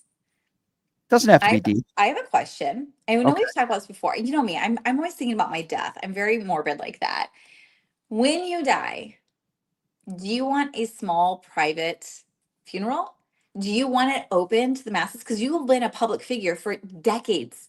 I'd like it to be open to the public, open casket, and I want a tattoo on my forehead after I die that says F Donald Trump. I think that's what I would prefer. Or Melania was here. Something like that. Oh my God, Brian, I love you. I'm like super Something like- deep and you are super sarcastic. We're good. Something along those lines, I think I would prefer. Yeah. Sorry, Okay. that's what If came you were to to mind. get married, Yeah. would you do a big wedding? Would you elope? Would you do a destination wedding? Would you just do a little ceremony? Like, have you thought about that? Yeah. In fact, when I was engaged, we talked a lot about the type of wedding that we wanted to have. I wouldn't mind a bigger wedding. I think I'd like it to be on the beach somewhere, somewhere outside of Las Vegas. I wouldn't want it to be on like Lake Mead. I want it to be like a real beach. Yeah, I'd like to be a private area, but I'd like it, a lot of people there, a lot of my good friends and family. Absolutely. Oh my God, I love this so much. And then where, if you could go anywhere in the world and expenses were not an issue, where would you want to go for a honeymoon? Well, I was going to pick Gaza. No, I'm just kidding. Let's see here. It would probably be somewhere in the Caribbean. Ooh, have you been there? I have. Maybe Hawaii, somewhere on a beach somewhere, or maybe some sort of deserted island, but that would be difficult for guests to get to. So I'd wanted it to be easier access for guests. Well, it's a honeymoon, so you could fly to anywhere after your wedding. Yeah, somewhere on the other side of the planet, probably, but maybe the Caribbean, somewhere where there's a lot of beaches and a lot of peace and quiet. Ooh, okay, ladies. Yep. If you like the beach, if you would like a bigger wedding, if you like somewhere tropical for your honeymoon, we've got an eligible bachelor. There you go. There you go. I love that. Oh, maybe this is too personal, so maybe you don't answer. One this more. one. You got one more good question. Oh, crap. Okay, well, that's going to ask, who would your groomsmen be? Do you know who they would be? Say that. Oh, who would my best man be? And your groomsmen. Do you know who, like, I mean, obviously, we don't know the That girl would be and her tough. family. That would be tough to decide. There's multiple options for me right now, but I Because could you're think. so well connected. Yeah, I How one of the people you probably already know, but I would say there's a few people that are on the top of my list right now. And when you're going through tough times in life, no matter when it is, there are certain people that are always going to be there for you. You certainly being one of them.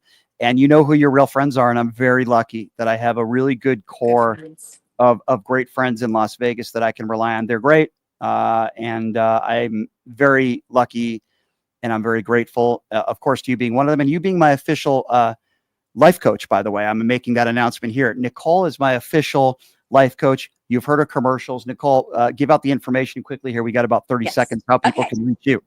Yes, my jam is I help people getting richer and hotter. That's really what it is. I usually help clients scale to multiple six figures in their businesses. I help you feel the best you've ever felt in your body. And what happens, I can't tell you how many of my clients hire me to feel richer and become richer, feel hotter, and they oftentimes end up falling in love. So if you're looking to like create the life that you want, make a lot more money, feel better in your skin, and open yourself up to love, I am the mentor for you, and I'd be honored to have you. You can find me at my website, NicoleMitchell.com. Nicole is spelled with a K, Nikole. Send me an email, send me a DM, and I've got you. I love it. Nicole, you are the best and the official life coach of the very complicated Brian Shapiro. You have a very tough job to do here, but we appreciate you, Nicole. Thank you so much. Love you too. And I can't wait to see you in San Diego in a couple weeks. We're going to have a great time. I'll see you soon. All right. Take care, Bye, Nicole. Brian.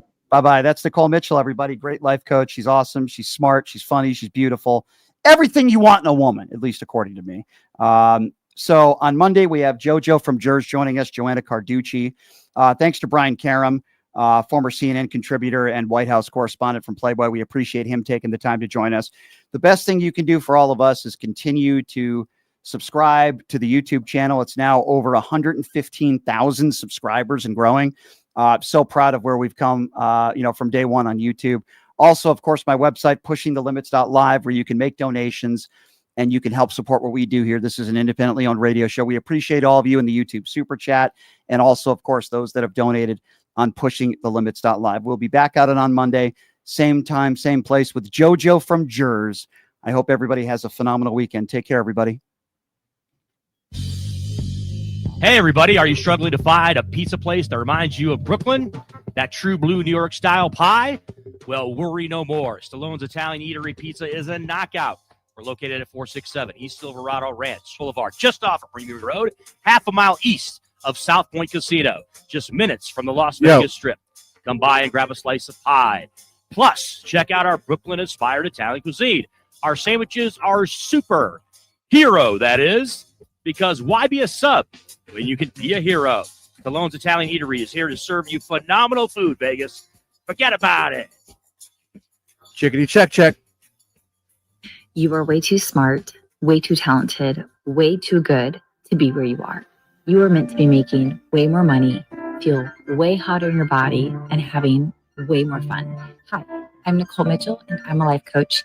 I help you get hotter and richer. If that is what you're looking for, you can find me at NicoleMitchell.com. My name, Nicole, is with a K, Nikole. You need to go up. I can already tell you that. Ell.com. You can reach out to me on my website or on Instagram, and I will be happy to be in touch and figure out what you're looking for and how I can support you.